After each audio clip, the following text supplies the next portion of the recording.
Stars shine like eyes, the black night side. The moon in silver dreams pours down in beams, light of the night. You're a purple blaze of sapphire haze in orbit away.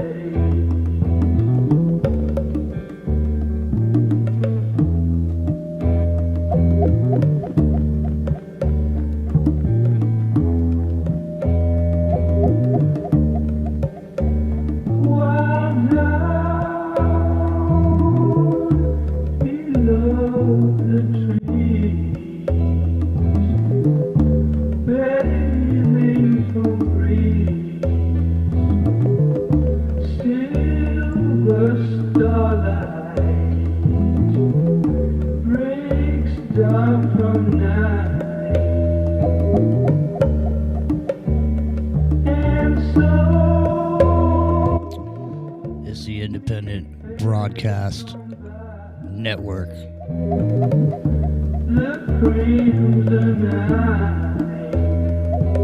Special Saturday night show, special report from the Epic Journeyman. He's having satellite connection issues at the moment, but Bruce McDonald's here, I'm here, you're here. Stand by.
Black Sabbath, Planet Caravan from 2012 remaster.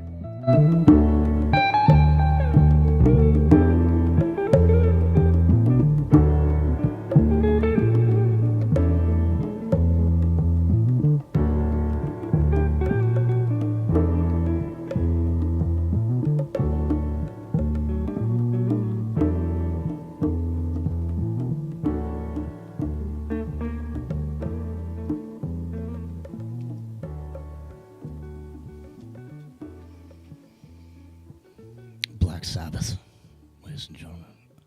We're still trying to get the Epic Journeyman on the line. Stand by. In the meantime, I'll play a couple songs here, and then if we don't get a hold of anybody, Bruce and I will. Alice in Chains, live in concert. Alice in Chains, going out on the road this year. Check them out. Coming to a city near you.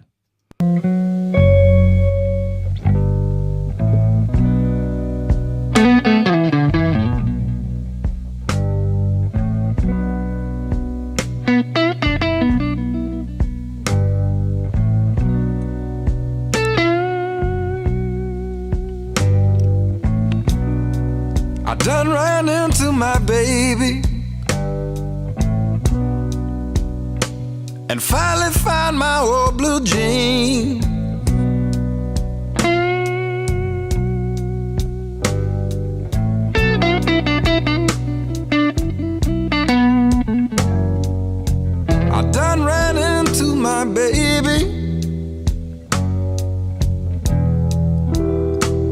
I finally found my old blue jean.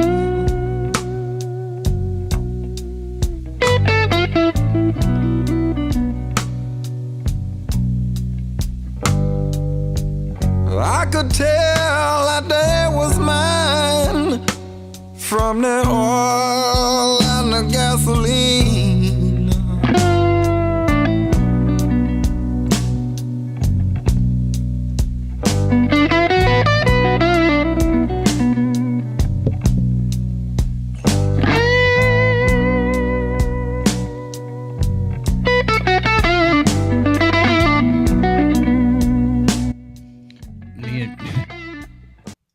Bruce, me and Rio, we used to do this thing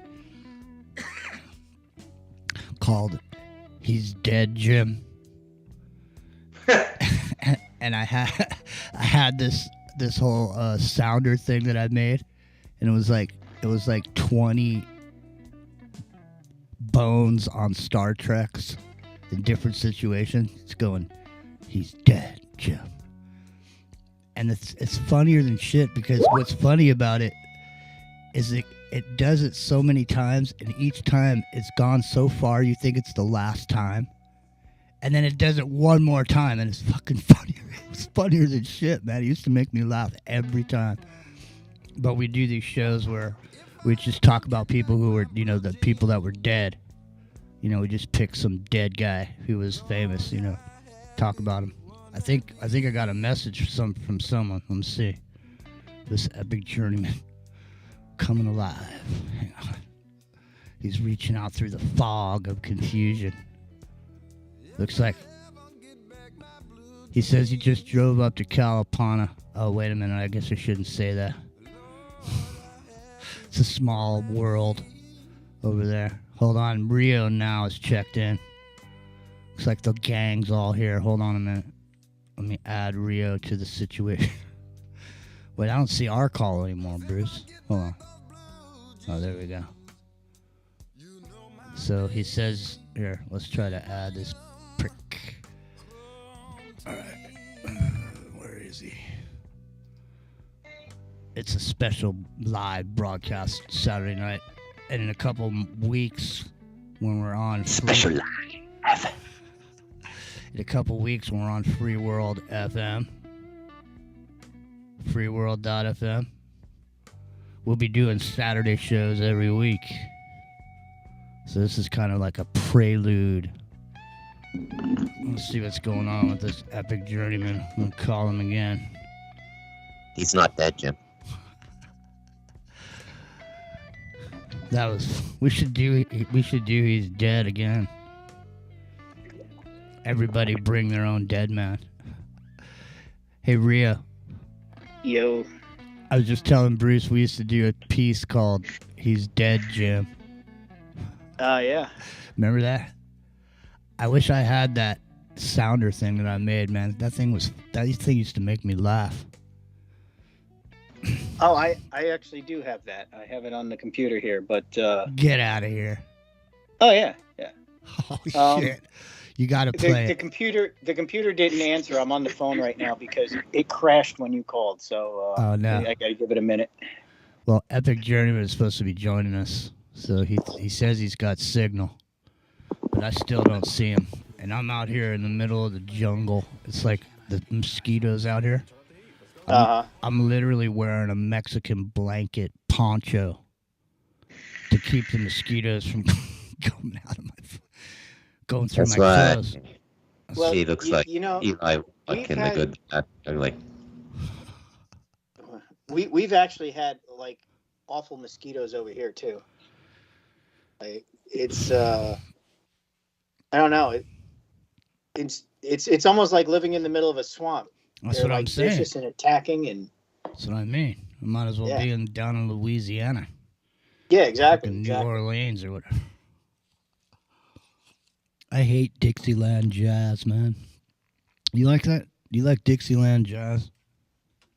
It's not my favorite, but I got nothing against it. I fucking hate that shit. I used to, when I had my comedy club, you got to make money, man. You're not in the business of fucking hanging around. So fucking Sundays, I would do Dixieland jazz in my club, and it'd be a bunch of people would come there, and it was packed, man. You know what I mean? There's people there, but it was like a bunch of like white-haired older people that were doing all these, really intricate dance moves on the dance floor and all this. I mean, they didn't buy no booze. That was the problem. It was packed, but they weren't heavy drinkers. You make your money from the drinks. You know what I mean? Got to pay. You want to dance, you got to pay the band. So the cover charge or whatever. These are old people. You're not making a bunch of money when they're coming in the door. They do get thirsty though. They like drinking a lot of water. You know what I mean? So your bartender's just standing there handing out glasses of water all night. The Dixieland Jazz Report. Mine's Jimmy. We're still waiting for the Epic Journeyman to raise his head. Now, I'm gonna tell you right now. I happened to be my iPad was open from last night. It still had the page from last night on it, and and the Revolution Radio player was on my iPad. And I happened to, when I was closing all my windows, I happened to go to that window where the Revolution Radio was, and I happened to look down at the chat, like right at the very top is where you could see the last comment that was made.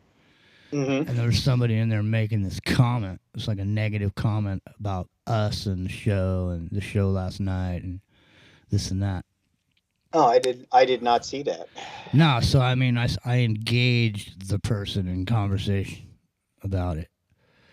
And mostly how it started was around this dialogue about hurricanes. And, he said something. I don't know what it was, man. To be honest, I don't even know what his problem was. Because the thing is we brought different pieces of information to the table last night, but I never specifically said what my opinion was about what caused that fire. Okay, I have an opinion about it, and I said it in the chat room. I said what I thought. So I think it is I know what it was. The person was trying to argue against it being anything exotic that caused the fire, that it was just humans doing it, like arson. Okay? Climate change. Yeah, but no, it was supposed to be just, and all of a sudden I'm in this room full of conspiracy theorists who are calling me a conspiracy theorist. Jimmy, it's that radio chat room is like the TV room in One Flew Over the Cuckoo's Nest. You got that right, Jack. But no, I mean, it's just funny. It's like, it's funny. Is the thing is that and one of the things we've talked about on the show and we've tried to bring up is that there's a lot of people that say it's a psyop and it didn't really happen and there's crisis actors or whatever. But the point is no matter what, it's the end result that matters. It's not how it was done or who did it that matters. What happened is what matters, right? So the end result is the same. So if it was fake people doing fake shit that caused something real to happen, the end result is something real happened.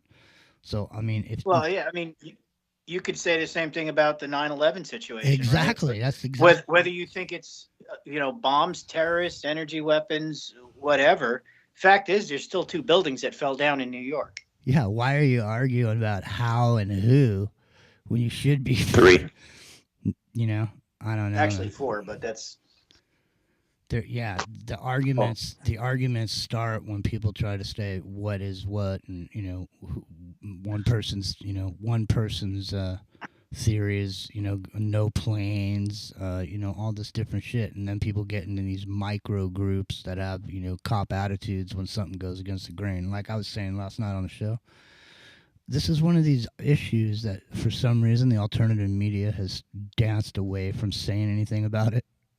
Just like when the election thing happened, Mm-hmm. right before the January 6th thing and all that. But I mean, right around that time, there was a fervor in the alternative and independent media about the results of the particular contest, right? So, but then all of a sudden, it just went quiet across the plane, like somebody flicked a switch and everybody stopped talking about it.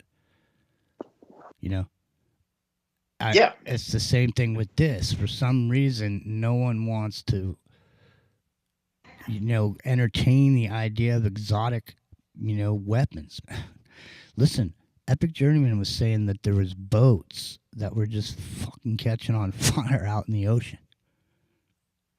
I'm saying that, it makes no sense. Well, I can understand. I mean, depending on which way the winds are blowing and how intense the fire is, like those boats may have gotten blasted with sparks or something to that effect. But, when you look at the footage of it and how they ignited, it doesn't look like that. Right? It looks like these things just spontaneously combusted. That's what happened. And that's the problem is that, if you saw like there was pictures of the wind blowing up the street and blowing, burning stuff up the street and embers right in the town as people were filming that. It makes sense that a wooden structure next door is going to catch fire to the one that's burning if the wind's blowing hot stuff on it.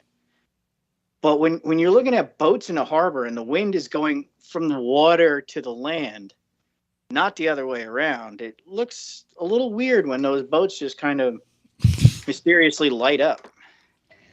Yeah, it's more than just weird, man. Because you would figure the safest place for you to be in a fire is sitting on a piece of wood in the middle of the ocean. Or at least not anywhere near the shore. And he was saying there was some boats were just far away. They weren't just at the dock. They were out there. Like, in a certain radius of whatever was going on. Look, who knows, man? I mean, the thing is that it's like the internet and information is like a giant game of Clue. You know what I'm saying? There's like 10,000 people saying the butler did it with the candlestick or whatever. I mean, it's, who knows? You can only, take a limited information and extrapolate it and use information available to you like what's available, just what you can just go look at.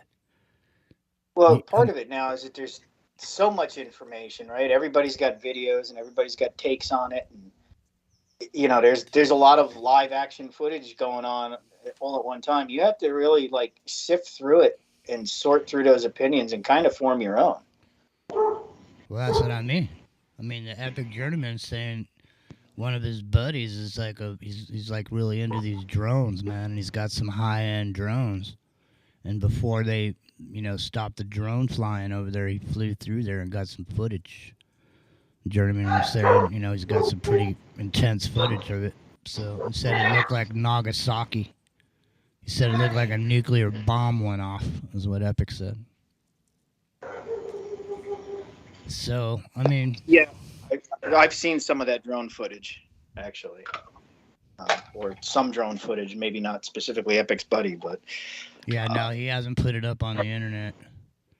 But, I mean, what I've seen looking at it is... it doesn't look like a fire, like a normal fire, So, I mean, I'm no expert analyst on something like that, but it looks weird. It looks off, like you get this gut feeling that something is just not what it's supposed to be. Well, I mean, the thing is, Bruce, we are in the future, right? So, I mean, plasma weapons or these kind of weapons are not beyond the pale at this point. I mean... Yeah. So, look, I got to say, though, I mean, I'm really curious to hear what the Epic Journeyman has to say about this. It's very, very rare we have boots on the ground for something like this. And really incredibly capable observer, Epic Journeyman, and very difficult guy to fool. So we may have access to the most informed opinion on what really happened of anyone in the world right now, with the exception of maybe Bob, but he'll never come on into the microcosm. And I'm thinking the Epic Journeyman he's gone quiet, man. He's gone Jimmy Hoffa. He may disappear now. He's the man who knew too much now. I don't know if he'll disappear, though. He's James Coburn in President's Analyst. And he went to go use a payphone, and all of a sudden he dropped through the floor, and he's in the underground bunker. He's probably driving up to the tower on the mountain now, so to speak. Yeah, I don't know. What's up with your dogs, man? They need some food? You know how you approach a house with 2 pit bulls, Jimmy? Cautiously. You know how I wouldn't approach that house. I see Epic So, Light thing is- green in Skype. What's that? When you go from 1 to 2, the actual aggression and fear level actually goes up 5 times, like you have 5 dogs instead of 2. It's the way they interact together. They embolden each other. But what's up with them? I don't know. I'll put it on mute and here's see the if my thing. wife can't. Here's the thing. Might You know, have to bring the backhand down there, Jimmy. I A little literally, masculine energy to the situation. and cock your shotgun on your way down. I'll be right back. So yeah, you say the Epic Journeyman's gone green. He's gone green. All right, well, send him a message. Because it was weird yesterday when he was sending messages to you. I couldn't click on it, and it didn't say his name. It had this really super long address on it. And I was thinking it was because it was trying to decipher his satellite connection. It was weird, man. Weird shit going on the islands with communications. But that's to be expected. Yeah, I mean, he said all the phone lines, all the fiber, everything on that side of the island is burned out completely. Gone. Burnt. But, you know... They're hooking up starlinks on the island now to get people to be able to communicate. Mm-hmm. Well, if they ever replace it, they'll do it underground. So what they got to do. It's undergrounds. You know, it's easier to put up a pole than it is to trench miles and miles and miles. But, you know, you could put a bunch of people to work. They're going to need jobs robots can't do, you know. It's like, get a shovel, Bill. There's your jumpsuit right there, the gray one. Just put that on. It's got your name on it, see? 1001001. Yeah. SOS. What's up, Rusty? What's up, Doctor? SF, Dez, B. Taylor, Wanda. Greatest ever. Where's Amber? Is she in there? I don't see Amber in there. Oh, yeah, Amber's in there. Oh, good. All right, there. Woo-hoo. Amber, too. Bruce is back from the dogs. Call off the dogs, man. Call off the dogs. The thing is, man, if you've never been mauled by a dog, you're not as scared of dogs as you should be. So I'll tell you right now, and I mean, this was a dog that took off my arm, but at least the top portion of it, my forearm. Yeah, it was your own dog. I know, but the thing is, man, since then, you know, since I healed, I've thought about it. And I've thought about it not in the sense of dogs, but I've thought about it in the sense of wild animals. And just how they are. Like if you were somewhere, if you're camping or something and something came after you, like a bear or something. Just the chewing and the tearing of your shit is just, you know, it's just horrifying. And I mean, to imagine, like, Bruce got a couple pit bulls up there. All they do, man, is one of those pit bulls just grabs a hold of your calf and just shreds it up. And as you're falling to the ground, the other one just jumps on you and starts going, you know, ripping your face to pieces. Man, and all you're thinking to yourself is, Jesus, I just wanted another cup of coffee. I was staying up here at this ranch. I just came down to the clubhouse for a cup of coffee and got mauled by dogs. Put away the dogs. That's not going to happen. No, you got to put away the dogs, man. Well, I mean, I guess it has happened to some people, right? It's got to be a terrifying experience. I wonder if you could set dogs, if you could set up a bracelet that you could give to people to wear that puts off a certain sound, and if the dog hears that sound, it instinctively won't kill. But if there's anything else that doesn't have one of those bracelets on, it'll just maul and kill it. So that way, Bruce, your guests could be safe. You know. Nothing's going to happen, Jimmy. I mean, these people are masters with animals, with horses, with dogs, with everything. I mean, my wife can practically talk to animals. She has absolute authority over animals, horses, dogs. I'm getting the hang of it now after like 7-8 years. But, you know, those dog maulings and stuff, I mean, there's only a few reasons those happen, you know. I mean, it shouldn't be somebody who has a dog. Dog isn't being taken care of properly, or in very rare instances, there's a bad spirit, you know, that might get into the animal. But all that stuff's covered up here, you know, so we're good. We're good. I'm not worried about it. My dogs love me big time, man. Like, it's a genuine love. The only time you got to be a little bit cautious is when you feed the animals, man. Like, you got 19 cats, you got 2 pit bulls, and they all eat at the same time. They eat at 5 in the morning and 4:30 in the afternoon. And it gets a bit dicey, right? You gotta have eyes in the back of your head. 3 days ago, I had like a handful of like cat food in my hand. Mm-hmm. One of the cats jumped right up on my hand and like got the claws into my hand and everything. Oh wow, you guys are just like getting like the pit bulls now. This is ridiculous, right? Well, I can't, Jimmy. I can't. All this talk, Rio, try to get a hold of Epic, because all this talk reminded me of a band from the 80s that was virtually unknown, but they were big, sort of. And it reminded me of their album that they had, this record, and it was called Call Off the Dogs. So I dug it up, I dusted it off, and I'm here with it now, and I'm going to go ahead and play that song.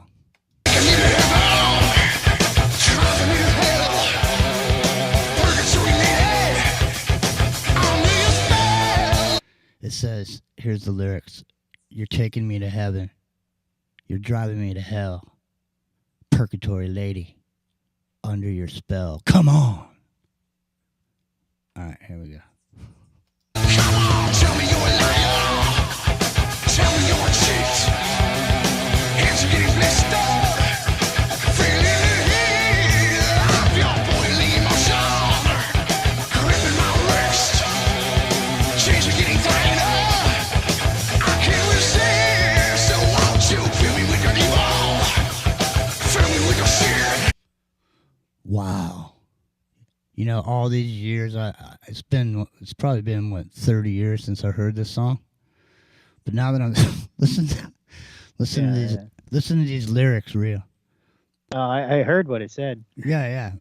Maybe it went by some people, but boiling emotions gripping my wrist, chains are getting tighter. I can't resist. Won't you fill me with your evil? Fill me with your sin. Whisper in my ear. Downward I spin. Look out.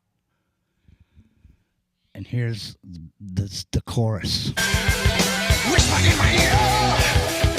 Downward I'll spin. Look out. Can't you look out off the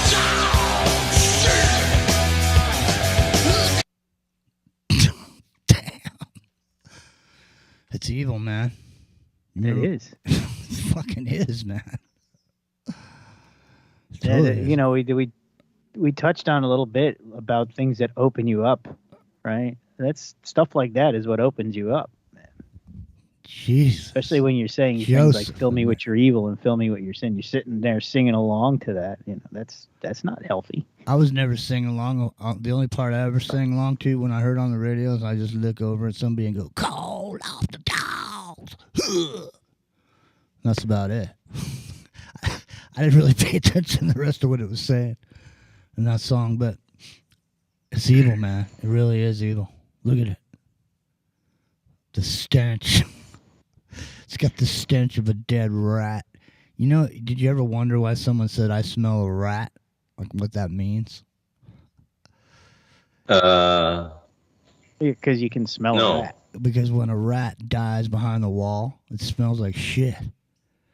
It's just all of a sudden there's a stench. And that's why someone says, I can smell a rat. There's a very specific odor that goes along with rats, or even mice or vermin, rodents. They all have this very distinct stink. You want to hear some Stephen King shit that really happened? This shit is the craziest shit you've ever heard. Probably, I don't think I've ever even told this story to anyone. Maybe I have once before. Rio, you might remember this if I ever told it to you. So before I got sick, where I lived in my office, it was the old toll house on Highway 9, and it was built in the 1800s or whatever. And the living room in there was it wasn't a living room, but it wasn't when it was my house, and it was old growth redwood. Epic Journeyman has joined us. Sounds like. Yeah, I see him. I don't hear him, but I do see him. All right, so I'll cut it short. But listen, so it was a solid redwood room, floor to ceiling, redwood walls, redwood ceiling. So I put these corrugated steel siding things on the ceiling, and I put these suspended lights that were in there hanging off these wires. So it was pretty dope. Can you guys hear me? Yeah, now we can. We can hear you. Oh my God. What an ordeal. Crazy. Stand by, Epic Journeyman. Stand by for one moment. So, long story short, ladies and gentlemen, a rat crawled up in between that steel plate and died up there. And one day I was sitting in my living room watching TV, and I kept hearing this noise. It sounded like something was dripping on my couch. Like I could hear the pillow, and it was going. So I get up and I look. I turn on the lights and I get up and I look. And fucking maggots were dropping down out of the ceiling onto my couch. Nice. From a dead rat. All right, there's the... Make it rain, we'll wake you up. It's raining maggots, ladies and gentlemen. No, Epic Journeyman has joined us. Epic, we've been waiting patiently. The world is waiting for the boots on the ground. Epic Journeyman. I was with a contractor just up to this very second. Yeah, so, and I'm on my iPhone. I was trying to get on my iPad. I have Starlink here at the shop that I set up yesterday or the day before yesterday. So I have good internet now. I can talk to you guys. Nice. And I listened to the end of the show yesterday, actually, because you guys already signed out. Yeah. And I was very disappointed with some things I heard from a certain individual. I'll say that right now. I know. And everybody was wishing you were there. I mean, you can look at the chat and you can see that they all wished you were there to deal with that. I wish I was there too. I was kind of busy, No, I know. Yeah. No, we know. Believe me. So we're here, man. You got the floor, dude, because everybody wants to know, what's really going on and, what. Yeah, so it's an AMA moment. You guys can ask me anything if callers want to come in, except for that one individual who I've just disregarded as irrelevant. No, that individual is not welcome. Besides knowing we're over here on Independent Broadcast Network and YouTube only. So, but our friends here in the chat will definitely want to call in, I'm sure, because everybody's got a lot of questions. Yeah, so I have a lot of answers. I've talked to a lot of people here on the ground, boots on the ground. I just came from talking to a number of people because they opened some places up, and I've gotten a lot of firsthand stories. I have my own firsthand stories. I can tell you what's really going on, and I think it needs to get out there because there's a lot of disinformation going on, and I think people really need to hear what really is going on. Yeah. Well, 864-810-1039. 864-810-1039. Give us 15 minutes. We have our own questions, but ask Epic anything you want. Yeah, so I did just drive up there, and like I said, I set up Starlink the other day, and it's working. But I also have to go take care of checking the perimeter real quick, so let me go do that. and I'll be back shortly, like in the next couple minutes. So Yeah, if you no guys worries. don't mind, No worries. I'll do that essential perimeter check to make sure we're all secure. Yeah. And then I'll be No. right back. Yeah, feel free. No, I always have. All right. I always be have. back in a few minutes. Yeah, no worries. There he is, Epic Journeyman coming back, boots on the ground, report. So as only the when Epic said, when Epic's moving around and he's like going to see his uncle and stuff, he says, I'm going to the big island. Is like, how does Hawaii work? Are there ferry services or do you got to fly everywhere? You got to fly everywhere. Wow. So like small planes must be a great business there, right? Yeah, I don't know. I mean, I'm not sure how many small businesses there are. There's these small jets, these island hoppers. And let me tell you something, man. It's not, you're grabbing your fucking nuts a couple of times flying on those planes. Yeah, I've been on those tiny puddle jumper planes, man. They're rough. Yeah, man, and the wind blows. The Epic Journeyman will tell you, man, that wind between the islands. Teardrops on your pillow. The King Suite is up in here. All right, listen. Stand by. I'm going to throw this on here real quick till the Journeyman comes back. This is Alex Sarah, Outer Space.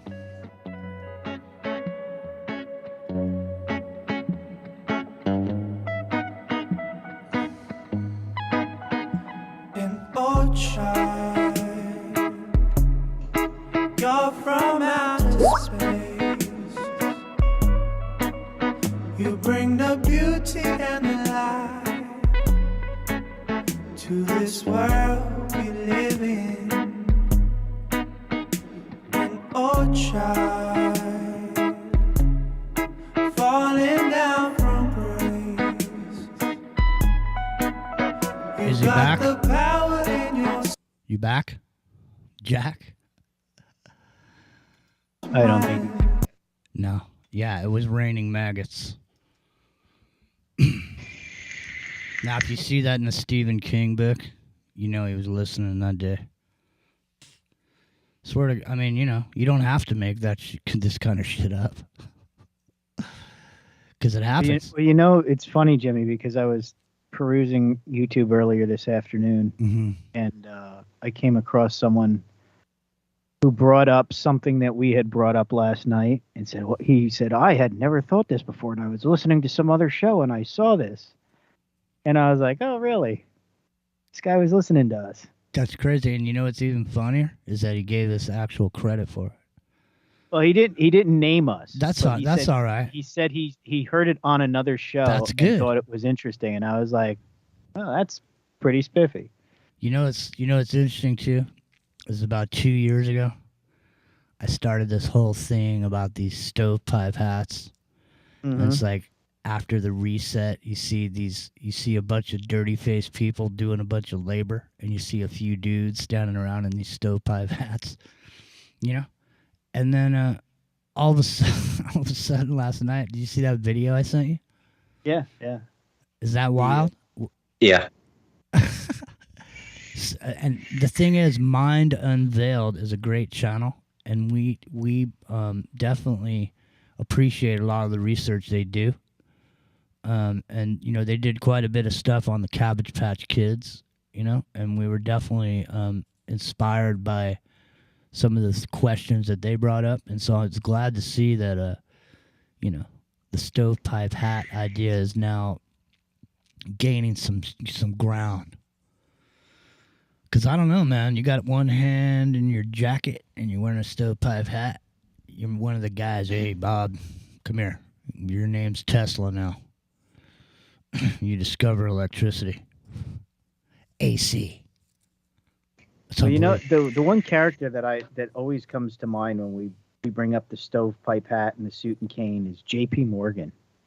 Every picture I've ever seen of J.P. Morgan. Yeah. I mean, unless he's sitting at a desk or something, he's got the hat and the coat on, and the cane and the, when he's out in public, that image is the one that always sticks in my head. And of course, he's the guy who screwed Tesla over and, involved in the Titanic, and there's all sorts of other things that J.P. Morgan was deep into. Yeah, he's like, oh, wait a minute there, Bob. Tesla. I mean, your name's Tesla now. What do you mean? Free energy. Whoa, what do you go? Ooh, hold on there. No. The perimeter is clear. Excellente. Epic Journeyman has rejoined us. We were just talking about apparently the stovepipe hat idea has now reached over the Mind Unveiled channel, and they did a hats are mind control video, which I thought was interesting. Nice. Yeah. So, we're nothing if not innovative. Yeah. Yeah. Go ahead. So we're ready. I swear, man, we've put a lot of stuff out there that gets picked up by the people, and with the exception of perhaps Freeman Fly, nobody else gets picked up more than we do, propagated out throughout the ethosphere, if you will. Yeah. Of this kind of thing. No, I was just saying, I we did the show last night, and there was periods of time, like for example, I brought this up, and here we'll ask anything to Epic Journeyman, so I'll get the ball rolling. What I was saying last night is I said I don't remember hurricanes hitting Hawaii in my whole life ever before. I'm not saying that they haven't. I've never heard Hurricane Isabel's coming in or whatever. It's not like Florida where every couple of years or and there's hurricanes there all the time. But I mean, just Hawaii just doesn't seem constructed as a place where there's consistent hurricanes. I mean, some of those homes are literally right on the edge of the lava rock right next to the ocean. You know what I mean? We've had a couple since I've been here, and I'll say this, like, there's more than normal, I mean, you're right, it is kind of rare because what it is, the Big Island, aside from being big, it has Mauna Kea, Mauna Loa there. And so it rises up so high that what it does is it even if the big storm hits it, it's so high that it diverts it from the rest of the island, typically. So that's what usually happens. It might hit one side of the island, but it doesn't hit it all. And you don't have this cataclysmic kind of hurricanes like you do in most places. But there have been more than normal the last couple of years, and I've had to tend to my place on the Big Island a couple of times. Well, one of the things I brought up was the weather. Maybe the weather is the same. In other words, the rain and the moisture aspect of it is the same, but for some reason there's these spiraling wind formations for some reason. All of a sudden now we got something's going to hit down in San Diego right now. I don't know if you know about this, but there's I do actually, and I was there for the last near hurricane event back in 1971 when I was a little kid. And it wasn't, they said there's never been a tropical storm warning before, but I don't know if that's true, because back then we knew the winds were coming, and that there were, back then, remember he used to have the big metal trash cans that the trash company would pick up? Yeah. And so when I went outside when that was going on, I was a little lad and I was getting blown away, but those trash cans were like flying through the streets, man. They're like all over the place, just boom, boom, boom, boom, boom, going down the road. It's freaking amazing. Hey, yeah. So that's what's going on, I'm sure now. Tell us now. So just give us your man on the ground. What happened to you, man? I mean, you're over there, you're kicking back, whatever you're doing. What time in the morning did this happen? I mean, you're sitting there. Well, here's what happened, and I would like to give the man on the ground input because it was unique, and I haven't really heard it covered yet this way. So I mentioned a little bit last Friday when I drove. I knew it. Uh-oh. Dude, I knew this was going to happen. What did I say last night? I heard the internet disconnected sound. Are you back?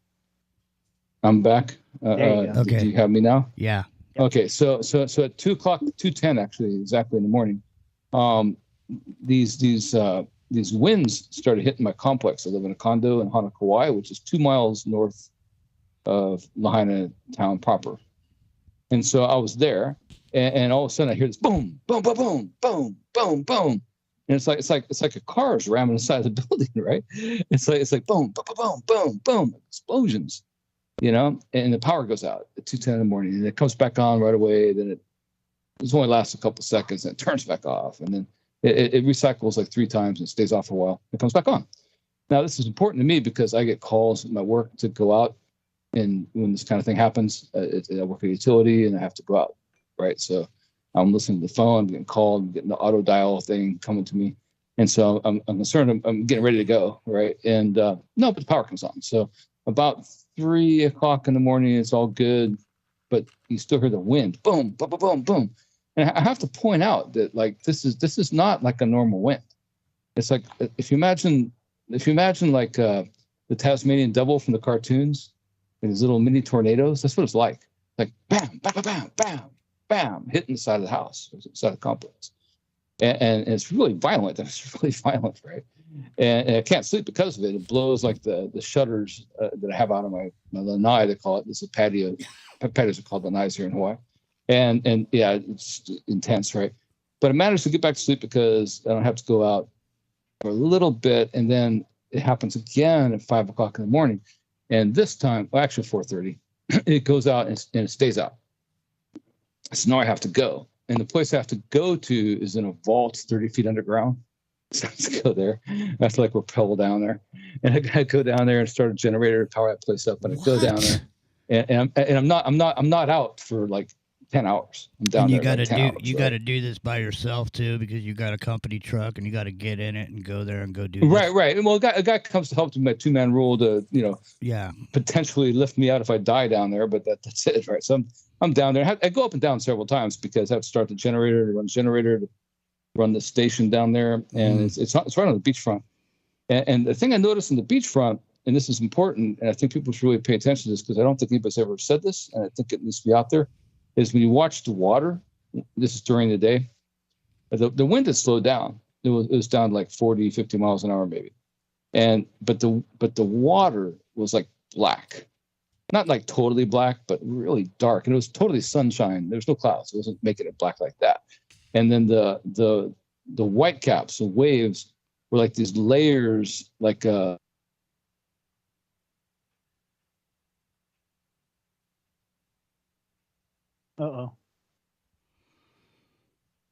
Epic Journeyman with a starlink connection. Please stand by.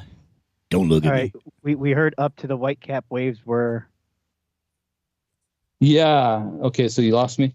Yeah. So that's Starlink. Starlink has different satellites. So sometimes you lose me because of that. So basically I did it again, man. Yeah. No. The satellite command unit is on Maui, man. I said this last night. I said anybody who thinks they're just going to be getting information out of Maui just over the. And they were like. Yeah, you were gone. So I'm back. I'm back now or not? You're back. Yes, you're back now again. Go back okay, to the so white cap. So these white caps, the spacing of them, like I said, was like a cheese grater. Like they were like 100 yards apart, going all the 9 miles across the channel to Molokai. And they were just standing straight up. So they weren't breaking. They were just standing up and like rows, right? And the water was rushing from north to south, like big time. And about this time, when I crawled out from my vault, like the 5th time, I heard that there was a water spout somebody saw behind it. That water spout's a tornado in the water. So I hear this is tornado in the water. Uh-huh. And I get done about 4:30. Are you guys still hearing me okay? Yep. Mm-hmm. Mm-hmm. So about 4:30 p.m. Jeez. We lost you at 4:30. We lost you at 4:30 p.m. It was 4:19. Got a minute. 2 hours later, I wake up and power's still out, and I decided I better get up and look around, see what's going on. And I get in my truck and I start driving around. And I drive up country because our wells and stuff and our generators, a lot of things we need are up country. Yeah. So I go up there, so it's a better view. Mm-hmm. And so I go up there, and dude, it's like the movie. Was it Final Destination? You know, our sites have these signs that say government property trespassers will be prosecuted, blah blah blah. Right, these metal signs. Mm-hmm. As I walk up, the wind is so hard and so fast As I walk up, one of these signs breaks off and it's just held on the corner of this tie wrap, going straight horizontal to my neck right as I walk up there. Like it's totally like a guillotine coming straight at my neck to chop my head off. And this wind is like super intense. Like seriously, it's like hurricane 90 mile an hour wind, right? I mean, it's not no 40 miles an hour, 60 miles an hour at this point. It's like super fast and hard. I look over to my right as I'm going up to this location. The fire's cresting the hill, and the fire's like huge, dude. It's like, I mean, you can hear it and feel it. That's how close it is. Yeah. I mean, it's freaking gnarly. Uh-huh. And that's Lahaina to my right as I'm facing the sign about to take my head off. And when I go inside and get this, I do my thing I have to do there to get the system online and get the generator started and get our SCADA working and all this stuff. Yeah. People know SCADA is like this remote monitoring system for electronics to remote monitoring. Yeah, of, we did a show utilities. about it. So I'm doing this and I'm doing this heroic effort, right? And I come out and this freaking centipede, it's like as big as a freaking boa constrictor, dude. Get out of here. It's walking. Yeah. I guess running for the fire or something. I've never seen one like that big, like right in front of my truck as I'm getting ready to get the truck. I'm practically stepping on it as it runs across my foot. Luckily it didn't bite me or Enter the get me. centipede. But I mean, it's like this whole apocalyptic scenario, right? And so I go drive up and down the coast. We don't have. So what happened when we lost power? We had no communication. So after about 4 hours, there was no cell phone anymore, and so there's no power, no cell phone, no cable, no internet. It's completely the Stone Age, dude. The only thing that makes it not the Stone Age is we had water still. That's it, right? So did your cell phones go dead because they were constantly looking for the site, get all hot, and battery get used up, and then go dead? No, it just lost signal. There's no signal.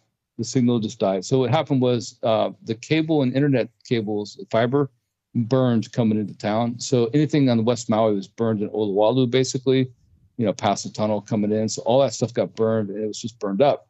And then the cell towers worked pretty good. Like when I went to go crash at 4 o'clock in the afternoon or 4:50 or whatever time it was, and woke up 2 hours later, the cells were still working, and I had SCADA, but then because we have 2 different SCADA systems. One is based on cellular, one's based on radios.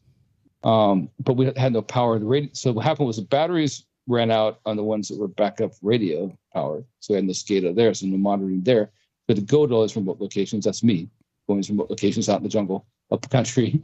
And then the ones that had Verizon in Kapalua, those dropped dead because the cell towers dropped dead because their batteries were out. So there was no phone and there's no communication at all. And what people need to understand is, and they're not quite reporting this properly, is that there was no communications in West Maui at all. Period. Zero. None. Not at all. Let alone data. Forget data. That's a pipe dream there. But everything else, like phone calls, text messaging, anything like that, all gone. Everything was gone. There was nothing. And the issue was, like, if you left West Maui, they'd let you leave.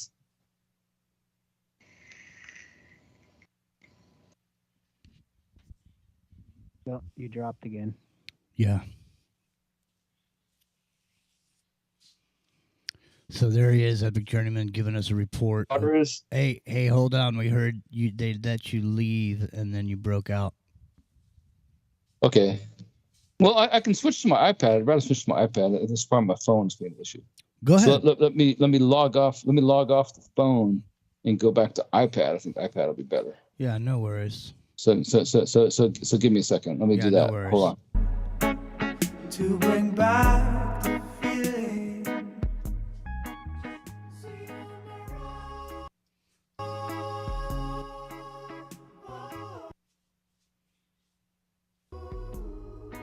Just trying to get that in here, but I don't want it to overtake the conversation. So,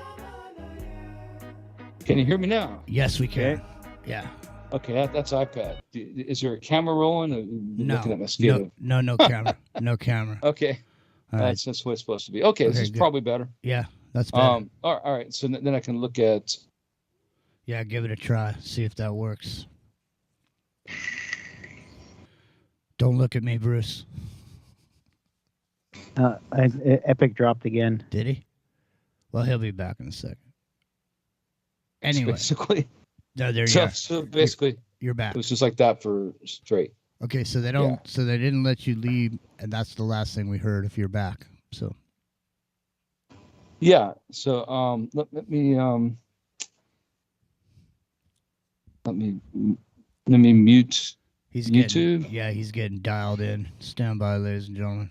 Sorry.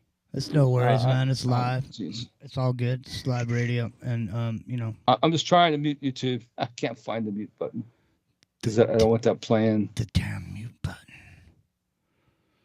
Yeah, where's that? That pesky mute button. It's over there next to the triangle, right next to the time on the stamp, on the bottom of the video. I see the time. You might have to go into portrait At mode the to see top. it. Yeah, portrait mode. Well, let me blow it up. I got full screen, and now I got an echo. Went away. I got an echo. Yeah, you got it. That's because that thing's playing. Well, if it's an Apple, go up to the top and go to the browser and just hit the mute. Hit the mute on that window in your browser on your iPad.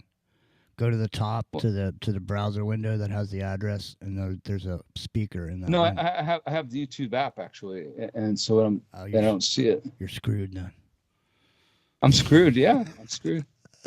All right. Well, anyways, so the last thing we heard you say was something about leaving Maui. Right, I hear myself talking. So, I see it. I see it.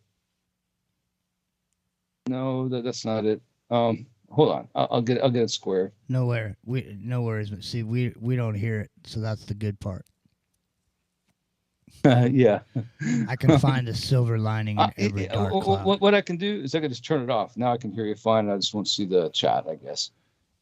Maybe I'll see the chat still update live. We'll see. The chat seems like it's updating. You know what you Anyway, do? You know what you do? so- is so- pop out chat and then close the window. You can try that. But anyways, go ahead. I don't want to distract. No, you. I think I'm good now. All right. So I don't hear the echo. So basically, Fantastic. you can hear me now, right? Yes. Yep. Yeah. No So phones, basically, no phones, no well, lights, no. What? No, it's Stone Age. It's totally Stone Age. So it's a trip because if you go over to the other side of the island, everything's normal. Once you pass the tunnel, go to Maui, go to Kihei, go to Kahalui, it's just life is normal, right? But over here, it's completely Stone Age. Completely Stone Age. And the way it is that what they would do is they were letting people leave the west side. Like you could leave northbound and that treacherous road that way, or you could leave and go to Kahalui the other way, but they wouldn't let you back in. That was what the deal was. So once people left, they couldn't come back. I could go back because I was a critical worker and I have a work truck and all that stuff, but they let me back. But for most people, like 99% of people, once you left, that was it. You couldn't come back. So it didn't matter. You live here or something. You check on your property, your kids, your pets, whatever. Once you left because you fled with the clothes on your back to evade getting burned to death, you couldn't go back. So you're stuck. And that's the way it was for over a week. So I was over here still. I left once and came back. But for most people, they left and they couldn't come back. Well, it's interesting There was a because checkpoint. you were just talking about that tunnel the other day. Yes, isn't that weird? That is Yes, weird. I was. And you couldn't remember it. You know. No, what I I mean? was looking for it, and I never saw it. And it's like, what the hell? Where'd that tunnel go? And in this particular incident, what happened was, once you went through that tunnel, going to the other side of the island, going south, basically going to Kahalui or Kihei, you couldn't come back. It was like the Hotel California, but an opposite, right? So for us over here, you can check out anytime, but you can never leave. You can check out anytime you like, but you can't come back. Right. So the people who left couldn't come back. So that whole time up until so for 10 days, basically, anybody who left couldn't come back at all.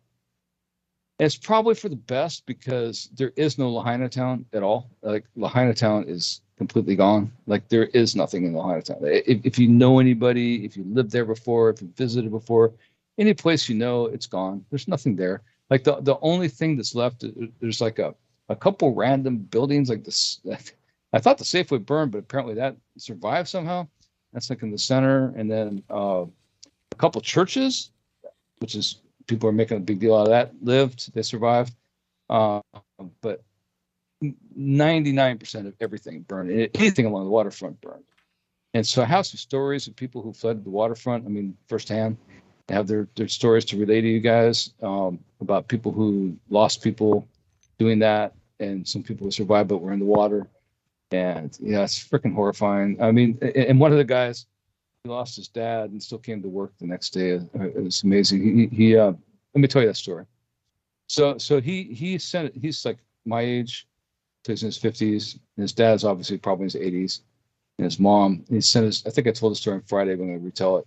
He sent his daughter to go look for his dad, and he went to go look for his mom. And he got his mom, but the fire was rushing down the hill, and he got locked in. And so when he got locked in, he ducked into this there's only a couple parking garages in all Lahaina.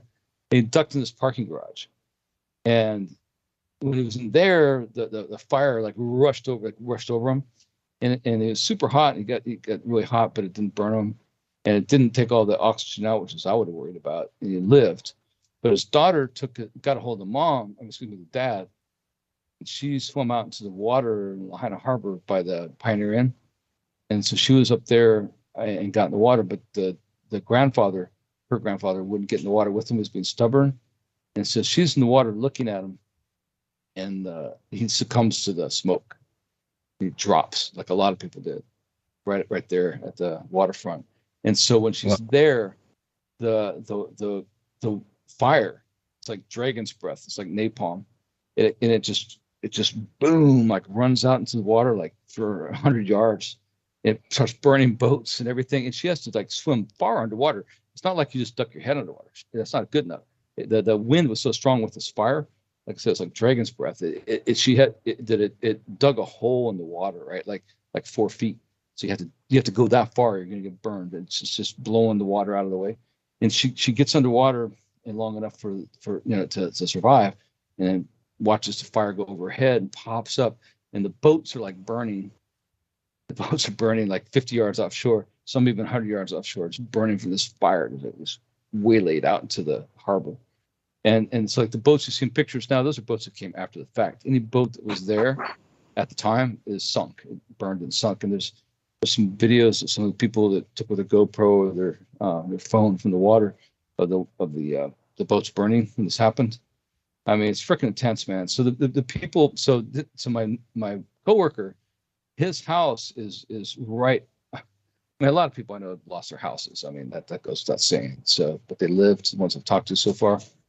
2 coworkers, 2 friends, they lost their houses. They got out. This guy lost his dad.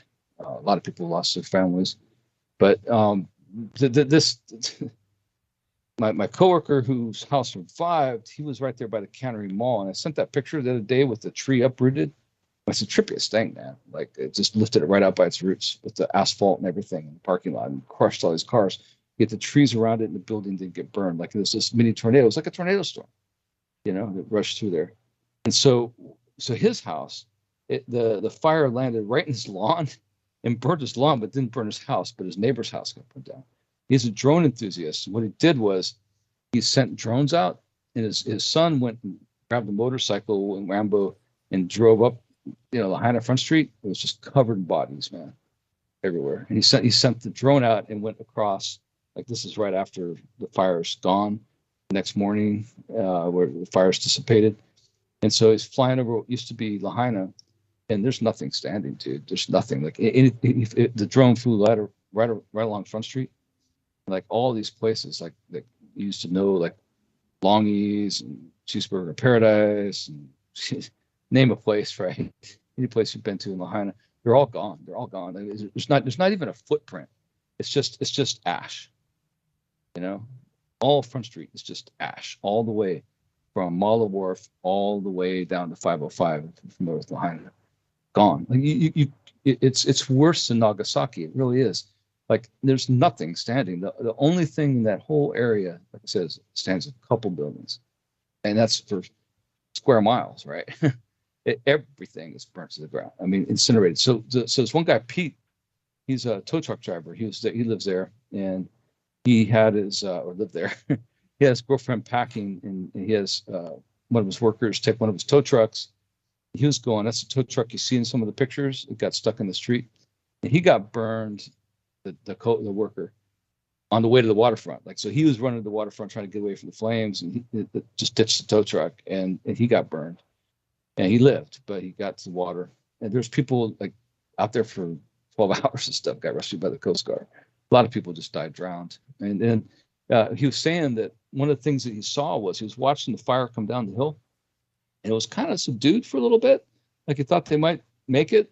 And all of a sudden, I don't know if it caught a gas station on fire or he doesn't know what it was, but he described it like a fuel air explosive. Like what happened was it just all of a sudden the fire got super intense and like shot up to the sky, like really high, like super high, like ridiculously high. And then it shot out for like a quarter mile in a second and burned everything, like within a quarter mile in a second, like everything got burnt like a bomb, like just boom, right? And then it started just tearing down the hill.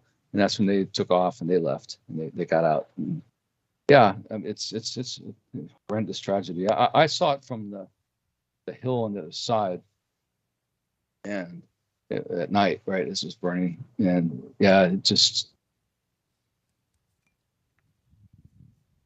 Well, I mean, you want to open up the phones and take some questions, Evan? Oh, you just faded out right at that moment. You want to give out the phone? It's like. Oh, there you are. Hold on, you're fading out. Okay. There you are. You're back. You can. You're back. So how much of it did you miss? We didn't hear anything. Oh, that's typical. No, I heard. No, it was only for the last 30 seconds or whatever. So yeah, anybody wants to call and ask what's going on, I'll tell you from firsthand what I saw and what I know. And put some rumors to rest. Basically, I blame it on the grass. I mean, I saw some reports about that, and that's probably true. They put this African savanna grass in when they took the sugarcane out for animals to graze, and they didn't put the animals in to graze, so the grass just ran wild, and it was perfect fuel for the fire. And once it started, there's no way to put it out. So is your place okay? Because I know there's still fire burning over there. Yeah, I was driving down the road to go to the other side the other day, and one of those dual propped helicopters, right, the Jolly Green Giant helicopters, came flying over, and it had the sack of water, and it dropped it freaking right on me, man. And a bunch of other guys leaving, and it was seawater. It wasn't like fresh water, so I had to wash it off. But yeah, they're doing that to take all the grass that was still smoldering and kill it. So I mean, it's okay, but it was hilarious. And watching this helicopter come, and like, it's not gonna drop that on me, is it? And yeah, no, it did. It totally did. Get out of here, man. That's too much. Well, listen, what's that, Bruce? Give out the number so people can call in and ask the Journeyman AMA. Ask him anything. 864-810-1039. Once again, 864-810-1039. Now, I'd like to begin with a few questions, if I may. Is that all right? Epic, are you there? Sure thing. Yeah.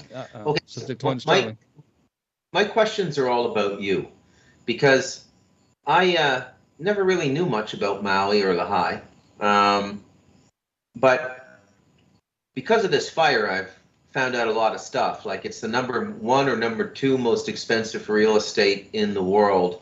How do you come to be there? Like, how is it that you're in there mixing with like the super rich and super powerful? Like the celebrity mansions on Maui are just mind-boggling, right? Well, this is a story I was hoping to tell, so I'm glad you asked that question, Bruce. So in 1987, I was working for a company called Hydroscience. And I was chasing Russian submarines around the world. I was a spook. And I was on these merchant ships that were outfitted with this sonar equipment. And they decided to put on a destroyer, and I was on a destroyer called the USS O'Brien. They hated it because it made them slow down. But one of the things they did was they made a port call in Lahaina. And when I got off the boat and went to Lahaina, they normally don't do that. Military ships never have a port call in Lahaina, right? But they did that for us, right? And so I went ashore, and I immediately fell in love with the place, the vibe of it, the character of it, the beauty of it. It was just something I knew. I knew I was, the John Denver song is "Coming Home to a Place I'd Never Been Before" for Rocky Mountain High. That's totally how I felt about Lahaina. I totally felt that way. I knew I'd found a home. This is where I wanted to be. Yeah. And so when I got off the ship and I went there, I knew this was where I wanted to come. And as fate would have it, they cut our budget for the defense appropriation bill, and they had done this several times where they, Congress negotiates the defense appropriation bill and laid us off. So I said, well, I'll just go vacation in Maui. I'm going to go there. I rented a car and I went there. And usually it was a couple of weeks, we'd go right back to work. But this time it didn't. It lasted months. And I just ended up staying here. So first I was camping, and then I got a job, and I was spearfishing to make a living. I was actually spearfishing to live. I lived on the beach in the jungle and spearfished to live and gathered fruit. And I was living caveman style. It's freaking awesome, actually. I was in my 20s. So I could do that, And then eventually got a job.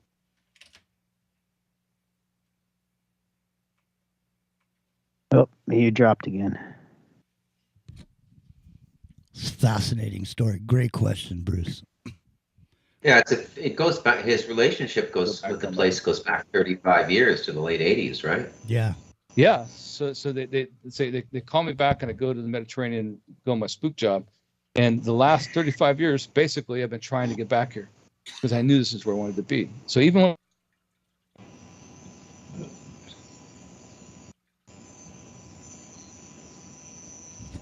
we lost you, bro. We lost you. Tragedy. It's we lost you. Gut punch. We lost you. Oh, so you said for 35. Yeah, no, you've been trying to get back for 30 years, and now you're back. So that's where we want to pick it up. Yeah. So when I finally got back here, like I said, I bought my house in the Big Island. I left my career at General Atomics in San Diego just to move to Hawaii. And I got a house in the Big Island with the goal of moving back to Maui eventually, right? Because this is where I belong. I knew I belonged there. What's the Big Island? The island of Hawaii. The Big Island of Hawaii. Is that like Honolulu? I did all the. I learned a lot about specifically. Something I never knew.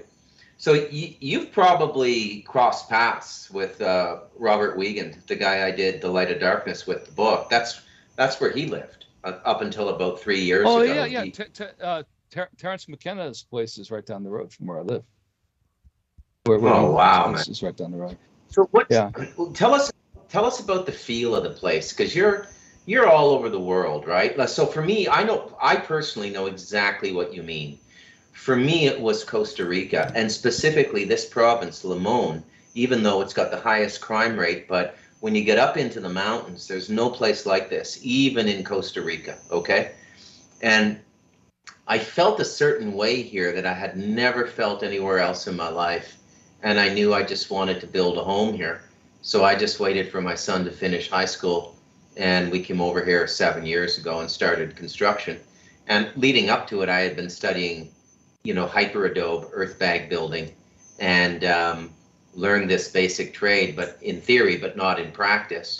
And now I live here, and I never want to leave. You found your home when you never want to leave. Like I even don't like going to town to do grocery shopping. I just literally do not like leaving this mountain. Yeah, and so yeah, absolutely. When you found your home, right? No, and like I said, I tried to get specifically. So when I lived in Lahaina. So what people need to understand about Lahaina and what makes Lahaina special or made Lahaina special is that it's this very old whaling town. And it's also a town that King Kamehameha made his center of government way back when. So it has this great, rich history. And there's houses that are hundreds of years old. They're still standing, or we're still standing. And what it was is it didn't matter if you're rich or poor, great or small. The rich people rented to the poor people to the rooms for them to live in. The people who are descendants of Polynesian fishermen and Portuguese fishermen rented their houses to us Howleys, right? Come in there for a season or whatever down below or upstairs or whatever. And so you had this not just a melting pot, but this real social. There's no social class distinction here at all. Like so I run into all kinds of famous people all the time. I run into Brian Bosworth and Tom Petty, and George Harrison, and all these people. So you got to be careful who you talk about or what you say about them, because they might walk up behind you in Lahaina. That's the way it is here. So nobody has this reverence or this I don't know, starstruck sensation here, or did, because they're here all the time and you just don't know who's going to walk up on you, right? So you just treat everybody the same, and that dynamic is what made it special, And so you could just walk outside, go get a cup of coffee, go hit the beach, hit the waterfront, do whatever. Every day was an adventure. You didn't know who you were going to bump into and what you were going to do. And this social dynamic of nobody being better than anybody else is what made it special. The banyan tree, the meeting at the park in the banyan tree was this place where like everything happened. You just walk across the harbor. It was so special. And there's no place like it on the planet. And now there's no place like it on the planet at all because it's gone. So, yeah, it's a huge tragedy. Now, Epic, there is a lot of talk about predatory real estate agents and opportunism, lack of empathy, exploitation. What do you have to say about that? Have you had any offer? Do you have land in Lahaina now, right? Like you had a house there? No, my house is on the Big Island, and I bought that house working my way to live here in Lahaina again, right? My address is 96761. That's a Lahaina address, but I'm actually in Lahaina, Kauai. I'm 2 miles from Lahaina town proper. So my house didn't get burned. My condo I'm renting over here, my house is on the Big Island, but I live here and I work here. And so it's always been my goal to get back here, right? In fact, the coworker I was talking about who sent his drones up, I tried to buy the house next door to him with my VA loan, but they didn't take VA loans. That's that house would have lived too, or survived rather. I keep describing it as lived, but that's really the only way to describe it. It's death everywhere, man. It's death everywhere. I mean, if pictures aren't doing it justice, people just don't understand. Like it's complete devastation. I mean, it's unreal. You could not. I've never seen a picture of any place on the planet ever so thoroughly destroyed. Like Nagasaki and Hiroshima don't even measure up. And the thing is, you've been in war and you've seen destruction. Yeah, I was before. in Iraq. I saw it. Yeah. So I mean, compared to what you saw in Iraq, not even close, man. Not even close. It is complete devastation. Complete devastation. Like there's nothing. There's ash. Like every so many 100 yards, there's like a little pinnacle or spire of a church or something that survived. But generally speaking, there is nothing. Like especially along the waterfront, like all the stuff, Front Street. Anybody who's been to Maui knows Front Street. There is nothing there, man. Everything is gone. Everything is completely gone. There's nothing but an ash pile. Nothing. And these, I mean, look, we've done the shows on the World's Fairs, and there's been in the past, there's been fires, that have literally destroyed certain places. Was Lahaina? Let me ask you: is Lahaina or any place on Maui a heritage site? Are you UN heritage? I'm not sure about that. I don't want to say that it is without knowing for sure. I'm not going to look it up because I don't know off the top of my head. I would suggest that it is. I recall seeing some plaques around the banyan tree where the library was. That's all. Now, what's weird is the banyan tree might survive this, actually. Yeah, that's what I was going to ask you. Now, did the banyan tree might survive. So the library and Pioneer Inn and the harbor, all that stuff burned down, but there's still sap in the banyan tree, so that might actually live. That'd be great if it did. Yeah. But around at the building where the banyan tree is, I think I saw a heritage site plaque. I'm not positive of that, so don't quote me on that because I don't want to spread this information. Jimmy means the United Nations Environmental, Scientific, Cultural, UNESCO Heritage Site. Yeah. Yeah, I know what it means. Yeah, UNESCO. No, I think it is. I think where the building where the banyan tree is on the harbor. Mm-hmm. I think I saw a plaque there. I think, but I'm not positive, so I don't want to spread this information because this information is like the biggest problem we have right now. Yeah. Like there's so many stories out there, and they're just all lies. It's not true. Hey, listen to this. Listen to this, Epic Journeyman. Epic Journeyman, a guy that I work with, his grandpa met his grandma at that tree and asked her out for a drink. Right. Yeah, you were saying on I Friday. know, isn't remember that story. crazy? Yeah. No, I mean, Well, my friend. So check this out. So when I was there in 1987, I met this guy and his girlfriend who were from Yosemite. They were deadheads, and I met them in Paia where the windsurfers were, and I met them in Hana. So we ended up at different parts of the island. Right, we're like fellow travelers. And when my job didn't call me back, I had to turn the rent-a-car in. I was camping at what's called Camp Akusa, and I just happened to be walking through Lahaina. It's like a 7-mile hike. I had to walk into town that day, and I'm walking through that Lahaina town, and I'm heading south, and I see this. His name's Todd, and I see Todd walking the other way. This guy that I had camped with like weeks ago, before in my journey, right? And he's walking the other way, and we hook up at the banyan tree.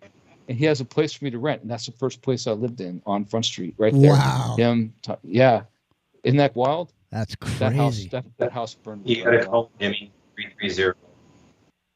What'd you say, Bruce? We couldn't quite make You it. gotta call her 330. Oh, great. Hey, 330. Here, let me mute for a second. I'll be right back. All right, yeah. Hey, 330. Come on in and say hello to the Epic Journeyman. He's just checking the perimeter or something right now. 330. Come on in. Hey guys, it's Trish again. Hey, Trish. I just had a real quick question for Epic. Hold on, And to hold say on. I'm so glad everything's cool with him. Yeah, hang on your question until he comes back. Till you hear his voice, because he's coming in and out. Are you there, Epic? No, he's not there yet. So how you doing today, Trish? Thanks for the call last night. It was a great call. I am here. Okay, there he is. My mic. Go ahead, Yep. Trish. Trish is here. Okay, Epic. Hi, Trish. I want to say I'm glad that you're doing good, and I hope Me too. everything continues to get better there for you. I have a quick question. As you may know, there's a lot of the stories are already, they're already taken off quicker than that fire did on the internet of everybody's speculation. It sounds like that it's your belief and your experience, what you saw there it was a wildfire is Yes. exactly what you believe. But I want to ask you this.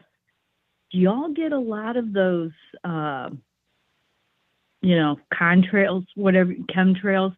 Do you think that the stuff that they always talk about that's in those, do you think that you get a lot of them over there? And do you think that had anything like an accelerant in it? Like I've heard different people talk about it. Do you think that might have added to this? Because it just seems I can answer your question. The aluminum is what. No, I can answer your question, and there are no contrails here at all.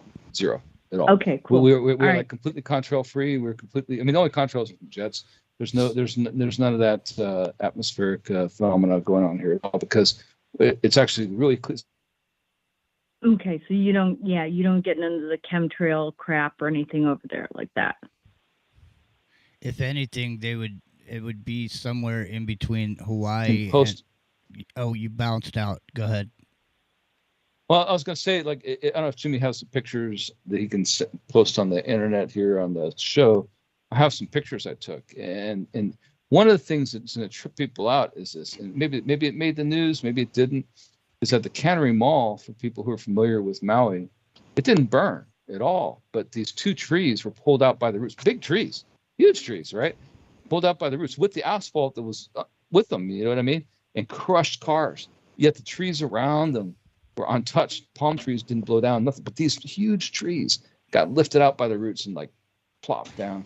And that place didn't burn. And then, and then everywhere around it did, like up the street and down the street. It's just, it was tornado storm, man. I mean, that's what it was. And that's not being reported. I'm telling you, the water spouts people saw that day, the water I was describing earlier, it wasn't just a windstorm. It was like a tornado storm, and nobody's talking about that. So I'll say that, like, what I experienced, what I saw, and what I felt, seemed to me like these were whirling winds. It wasn't just like a steady wind. It was like tornadoes, like small tornadoes, but a lot of them, like a tornado storm. When you look at that tree, I don't know if Jimmy can post it online, but I sent it to him earlier. That tree, it's a massive tree, man. It's a an old tree, massive roots, and it lifted it right out of the ground and crushed all these cars. Parking lot, and the roots came out with it along with the asphalt in the parking lot, like a clean shave, just pulled it right out like a giant, grabbed it and just stuck it down there. It's the most amazing thing you'll ever see. I didn't see it. I didn't see it. Did you? I saw it. I saw it on your Twitter. Yeah, I saw that. Yeah, I think you posted that in the Skype. I saw that. I posted it in Skype and I put it on Twitter. Yeah, Rio, can you put it in this conversation and then I can put it up on YouTube? I'll try to. So I'll Yeah, send I can do my that. photos. Oh, you got it there. Rio, Yeah, it's a lot yeah, easier go for ahead. you. Yeah, You have let- better connection. Yeah, let I Rio mean, do it. I have Starlink here, but it's residential Starlink that I Yeah, set let up Rio yesterday. let Rio So do it's it. not perfect. It's better than nothing. It's pretty good actually, but Yeah, it hasn't it's been not- too bad, man. You've gotten through for sure. yeah. There's no. People need to understand. There's no data on West Maui, like at all. There's no TV. There's no cable. There's no internet. We have power now, most places, but that's it. And we have water, but it's otherwise it's like living in 1970, which Well, isn't a bad thing. I'm getting to other know a lot thing- of my neighbors, but it's The It's other still thing trippy. is what makes your situation unique is it's like a fishbowl of potential things to come for people across the planet. So the thing is under these circumstances, you lost all control and communication, but there's people in the outside world that still care about you, and so they're there to try to help you. But in the event that these type of events that happen to you there are happening everywhere, everyone's going to be dealing with their own problems, and no one's going to come and try to make it so you have communications. And so the thing is that you're in a fishbowl and I'm literally into the microcosm of what everybody talks about potentially happening someday. No communications, no power, no water. Everything's burned to the ground. There's nowhere to live. Not only that, no gas, there's no power, right? No gas, like we all know. But not only that, no business is open because there's no internet to do the credit card transactions. So it's cash only. The places that did open, and that was days and days later. Still cash only in most places. So we're still like in 1970 only? over here. Cash only. Yeah. Wow. See, man, you should be writing this all down in a diary, dude. I am. Okay. Bruce will make sure I do if I don't, right, Bruce? No, seriously, because you're living. Yeah. People who don't have cash on the ready now, they're in trouble, is what you're telling us? Well, you know what's funny about this is I had $800 stashed away just for this, and I went to go grab it and I couldn't find it. I couldn't find it. It's like, where's my money? You know what I mean? Because I'm in the dark, right? I'm in the dark. It never occurred to me that I would need a flashlight to go find where I hid my money. Yeah, see, even that is like we take even that for granted. It's like you got some flashlight in a drawer somewhere that you got to shake to make it work. Yeah, right, exactly. It's like some bad horror film. Yeah, exactly. The orange flashlight, you're shaking the batteries. Yeah. What the? I got the candles, but not bright enough, and Banging it it catch the against- drapes on fire. Oh, it's horrible. Banging against your hand. God damn it, these batteries. Okay, I downloaded those pictures there. Sorry, I got caught sidetracked. So yeah, no, literally. So the thing is that what else happened? So there was a thing that happened that everybody was talking about specifically as far as a crisis management situation, as far as like what happened. It's been reported, Epic Journeyman, that number one, the warning sirens didn't go off. Number two, the cell phone notifications didn't happen. Number three, the water to the fire hydrants wasn't there. Hear me now. I lost you for a second. Must Starlight satellite. No problem. Starlink satellites drifting. Yeah. So what I was saying is, there were some issues that happened during the crisis. Number one, the warning didn't go off on the speakers. Number two, the cell phone warning didn't happen. Number three, the water to the hydrants wasn't there.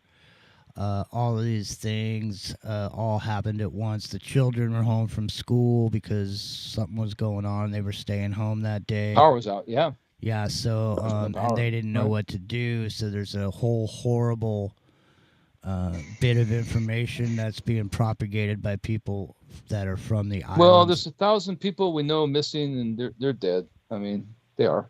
I mean, just assume that they're dead. A lot of them are kids, unfortunately. And so the thing is, okay, so about the tornado, I mean the tsunami warning towers. Now, I'm going to give that guy some slack on that one, because what you're supposed to do with the tsunami warning is run up country, run uphill, because you're supposed to get away from the coast as fast as you can. That's what those are for. So they're for tsunamis, right? So I can get why they didn't sound those, right? Because you don't want people running straight into the fire, which is what they would have done. So I get that one. I'm not going to give them a pass on that.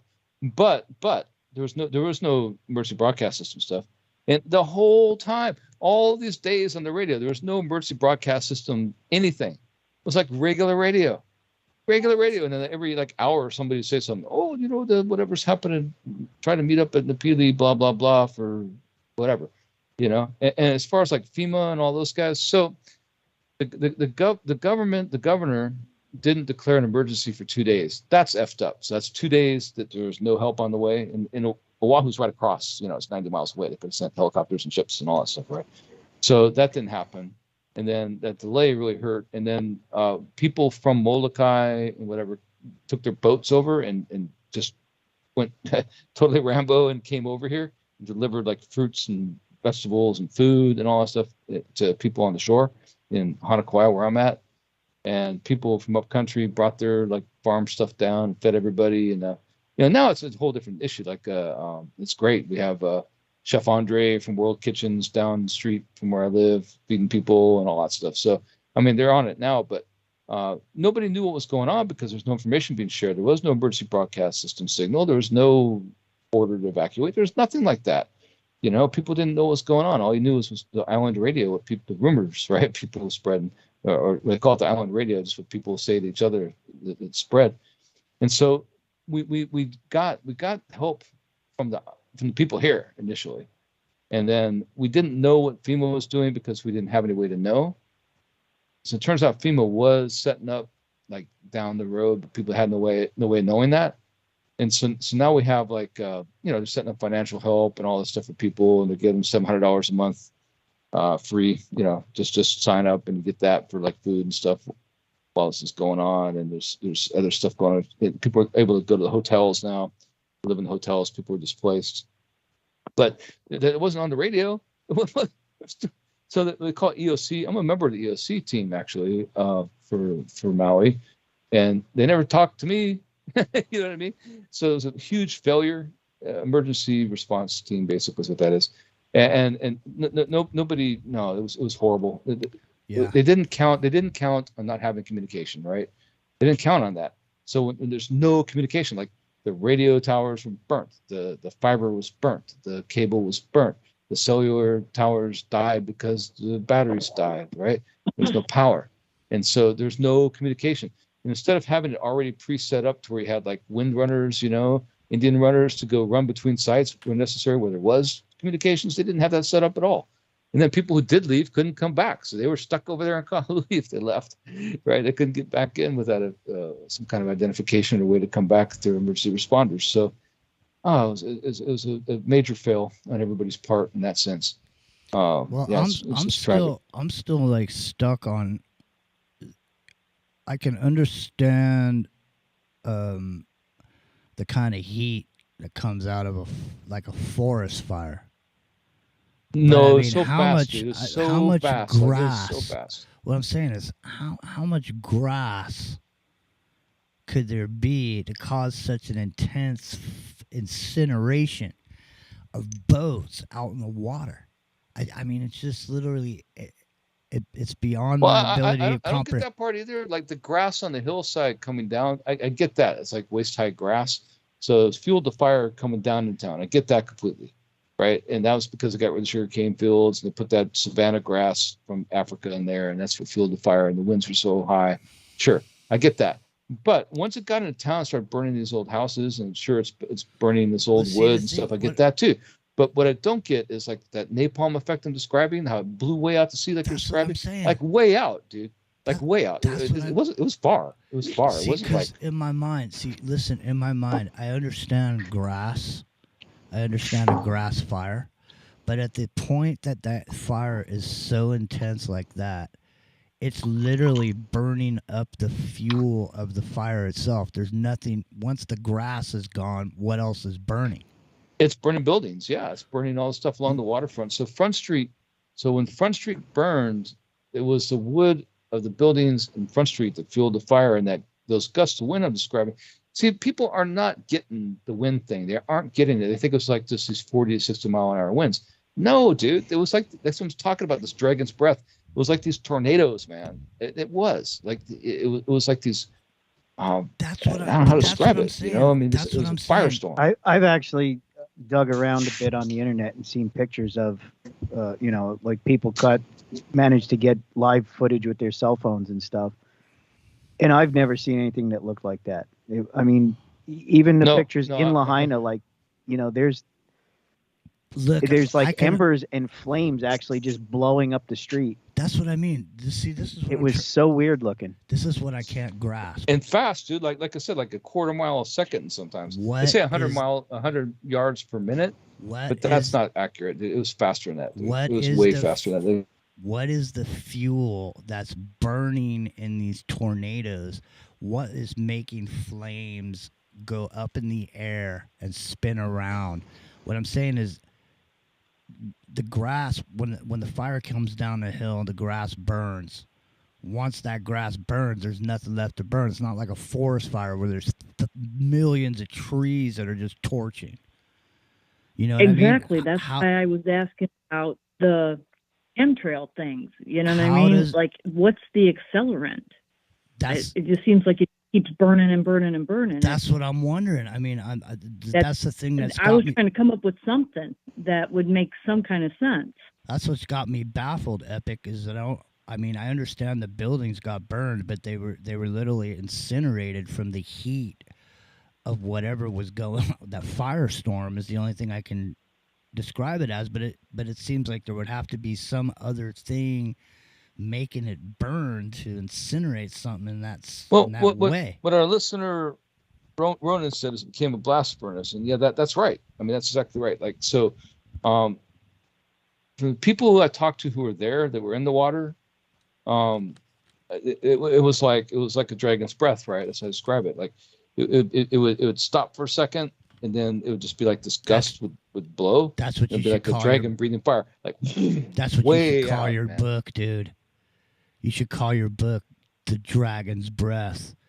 You know, the story of what happened. You know, because I mean, literally, it's literally unbelievable that you're. I mean, we were really worried about you, dude. Seriously, and you know what I was saying? There was no comms at all. There's nothing. Dude. And what I was saying to people, but we also knew that you were right there. You know. Yeah, I was. What I was saying to people was that the reason I wasn't worried that you couldn't take care of yourself in a situation that you died in the fire. What I was worried about is you're going to be helping somebody and get hurt that way, because you're that type of person where you'd go in and do whatever you had to do to help people. So.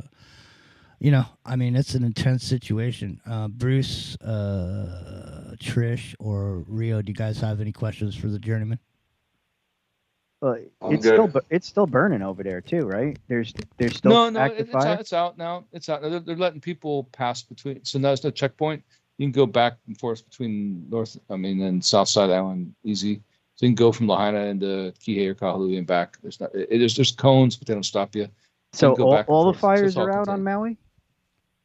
I think there's like a little blaze. I saw smoke, but I didn't see the fire yesterday. I went over the other side, and there's like one in Kula, the Kula fire they call it, up country on the other side. But I just saw smoke. I didn't see the flames. I was up there. I didn't see anything.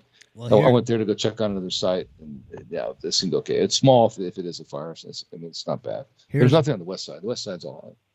Here's one for you, Epic. Did you know the incident commander for the Las Vegas shooting is the guy who's in charge over there, the police chief, whatever he is? I did not know that. Yeah. I did not know that. That's something. That was my next question. Go ahead, Trish. That was it. I was waiting for and then I'm glad someone on the message board brought that up. Yeah, I was going to ask, what do you think about that? That was kind of crazy when I read that. I'm sure I probably met him. I didn't know he was the Las Vegas guy. So we had training at the Pioneer Inn, which is gone now. It's just next to the library, right on the waterfront. And the EOC for Maui had us come in there and train with those guys, along with, they call it HECO, the Hawaii Electric Company, and all the utilities and stuff. So we did practice runs about different scenarios, and had lunch there and talked to all those guys. Mm-hmm. And that's the last I saw him, about a year ago. From what I can tell, I mean, I would say it's a total failure, but I can't blame them entirely because there's no communication at all, and they just didn't plan on that. I mean, they didn't plan on not having anything. There's nothing. You know what I mean? You have to literally run on foot. That's where we were at. So. Yeah. Well, I guess there's something to be said for all the people who still talk about keeping a spare CB radio in the car. Totally, for communications, totally, and yeah, old school walkie-talkies. But even those towers, like the ham radio guys, they weren't able to get through it because the ham radio towers burned in that area. So unless you're up north and you can ping off and go like to Molokai or whatever, you can do it that way. But as far as like getting the message out to people, that wasn't really. Well, I'm talking about like CB in the car, like hooked up to the car battery. So if the car is running. Oh yeah. No. I know what you mean. Yeah, and that would have come in handy. I guarantee you. In fact, one of the guys flew over from the Big Island to help us out, like on the 6th or 7th day. We had no power, and came to give us some help. And they brought Walmart radios, just like those little cheap radios. Yeah, and that helped a lot. We were able. I mean, if you practically had to see the person for him to work, but at least with some kind of comms. Because it's on the cell phone. We couldn't call anybody. Everything came to a grinding halt, huh? Nobody knows what anybody else is doing. Epic just boned out. Are you back?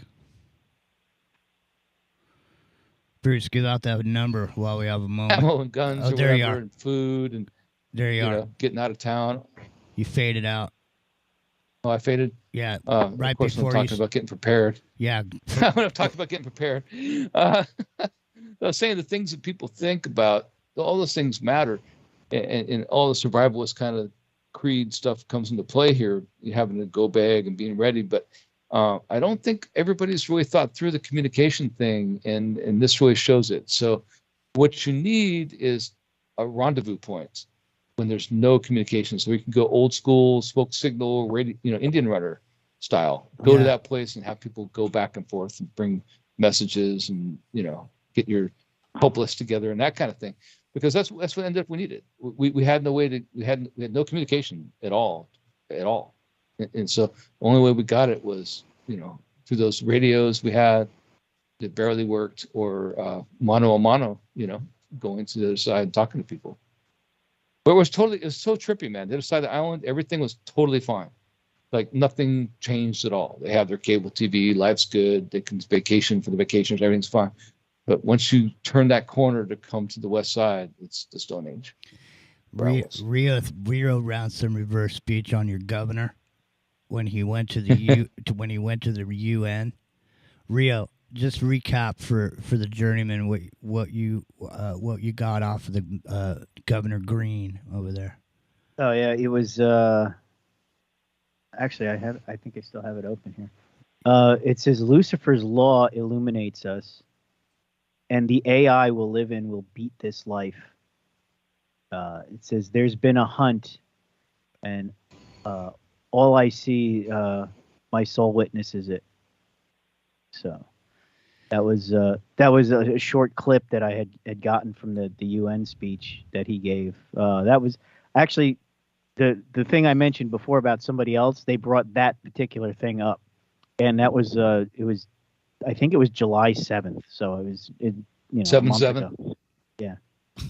Hey, or July 21st or something like that. But it was, recently in New York at the UN. Does anybody realize that 2023 is 322 backwards? Well, there you go. It's been a hell of a year so far. And who knows what's going to happen? Right. I mean, the 2-day delay for FEMA help, And I'm sorry, but shouldn't FEMA just take it upon themselves? I know that because of Katrina and all this other stuff, they made these laws that the states have to call them in. But come on, man, the world knows the freaking town burned down. I mean, Oahu's 90 miles away. Start flying those helicopters over. What's the problem? What's the holdup, right? And so a lot of people, we didn't know that we had any response from FEMA at all, and we did. Joe but, Biden, we Joe didn't know Biden about didn't it. even comment about it for a couple of days, man. He didn't say But- anything. And you know what's even worse is our president, right? I don't know if you guys have seen this, but he was out. He's vacationing right now, and he was out riding his bicycle, and a reporter asked him, I said, "What's your comments on Maui?" And he said, "I got no comment," and walked away.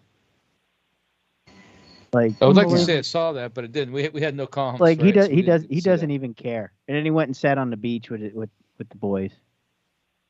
You know. with Well, the I family. did hear an update. Like I drove over to Kihei yesterday and like totally doom scrolled, catching up on news and watched different TV, that kind of thing because I was off and just catching up on everything. And I went to different channels, and it's a typical polarization.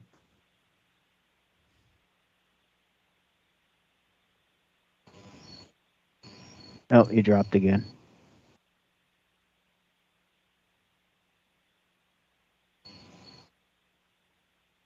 He's gone. Saki. I mean, You said Saki.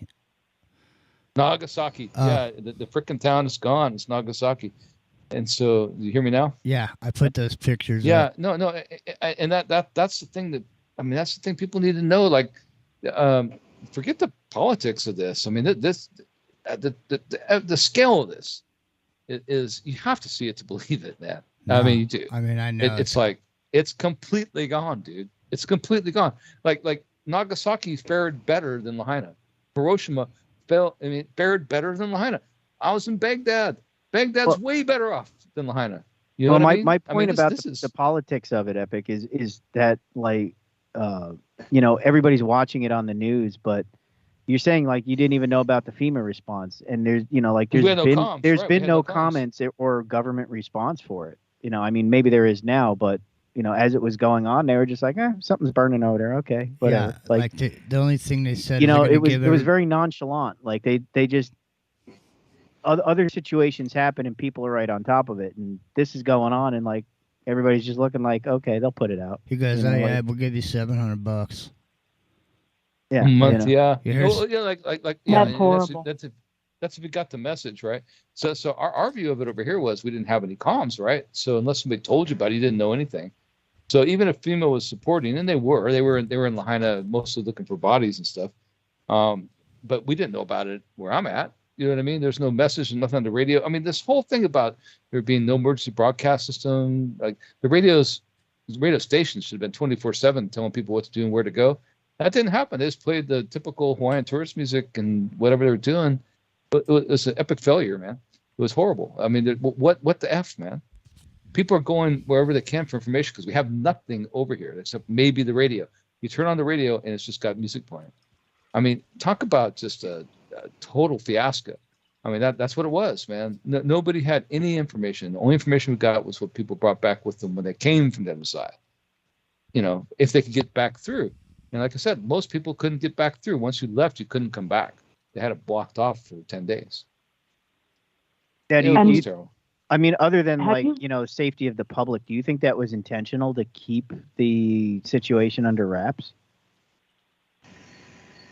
No, I think what happened was that they didn't want lollygaggers, taking pictures and doing selfies in front of burnt Lahaina town because they considered it a graveyard.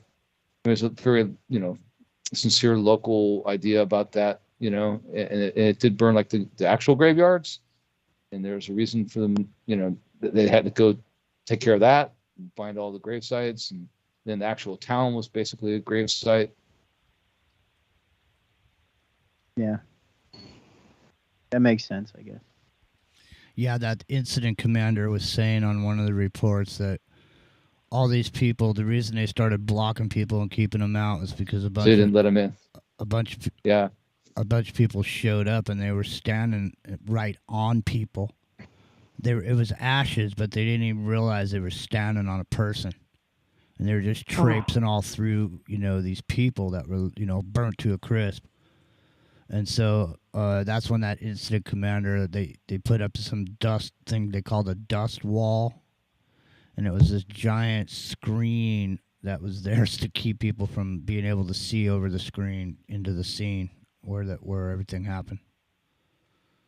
So I mean, have you heard any about? Oh, I'm sorry, Jimmy. No, go ahead. I was just going to ask if you've heard anything about people being evicted. They're from rentals.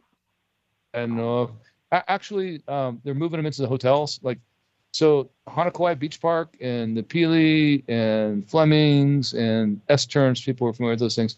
Everybody's like camped out there. And a lot of those people are getting to live in the hotels now. So they're moving to hotels for a month or whatever. Because the hotels have power and water and everything right now, and they're good. So I don't know how long that's going to last. What they were saying was they showed the eviction notice that was signed by the mayor, and the people are, according to them, the building that they're in is okay. It wasn't damaged. So they're not making people leave their house. Now, what they are doing is people who lived in Lahaina proper, like there's nothing left in Lahaina, man. I mean, it really is. You really have no reason to go back. Like I have 2 coworkers that lost their houses, and a third, four people I know directly. When I was telling you about the story of him coming to work, it's not my company, but with his granddad or his dad rather, and the girl's granddad, and then the other stuff with people I know that lost their house. They won't let them in because to get their property or whatever yet, because they're still trying to find bodies. It sounds gruesome, and it is, and that's what they're doing. So they're not letting them in until they find the bodies yet. They're only like 30%, 25, 30%. It was 25% yesterday. I'm not sure where they're at now. So that's what's going on. Like I said, my friend flew his drone over there, and it's freaking awful. It's worse than anybody's showing on the news. It's really bad. It's really bad. I mean, there's nothing. So, yeah, it's going to be years before anybody can go there again. I'm hoping maybe that, because there's lead and mercury and all that stuff in the bodies and all that stuff. But I'm hoping maybe that because the fire was so fierce, that maybe it burned out the contaminants, and the ecological survey for building will go faster, and people who lost their homes can rebuild sooner. That's what I'm hoping. But I mean, that's a hope. That's not a fact. I mean, the fact is, I know them. I know a lot about this kind of thing. If it follows the trend, it'll be years. It'll be years before people can rebuild there. Well, plus, I mean, it's not gonna. How are you gonna get home insurance? I mean, until they get rid of that grass, right? I mean, that grass is a freaking ecological disaster. I mean, that it turns out that is probably right. I didn't think so at the time. I wasn't sure what that article was about because I read it and I read through it, and sure enough, I mean, it does make sense. I see that grass. I work with that grass all the time. It's up at all my sites where I go, and it's a hazard, man. And sure enough, yeah, that makes perfect sense. I mean, that grass is in nature in the African savanna and the plains and the Kilimanjaro. It burns 2-3 times a year, and the animals see it coming miles away, and they run away, and no problem. And it fertilizes the soil, and it does it again. But over here in Maui, where they intended to have goats and cattle and sheep and stuff to eat it, and never brought them, it's just growing wild, and it's a fuel for a major fire, which is exactly what happened. It makes sense. So part of me wishes I had a better conspiracy to, say.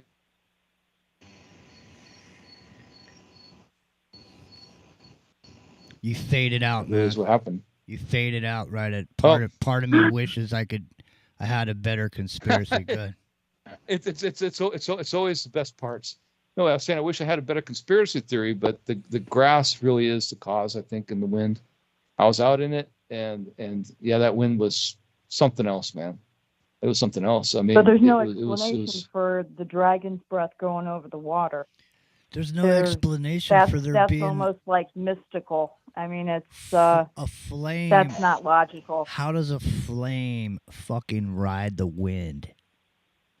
there Right, has to be water. some fuel in it to make it burn and fly up in the air and spin around and blow out. They Wow.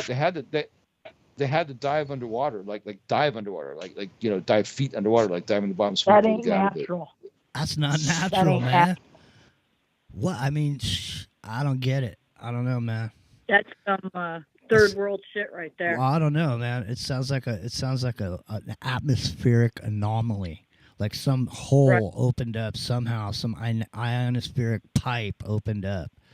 You know, That's a whole conspiracy. I mean, that's a whole story right there. Did you put that tree on the website, Jimmy? I did. People could see it. Yeah, I mean, look at that. I Look know. at that. It's plucked by the roots, and that complex didn't burn.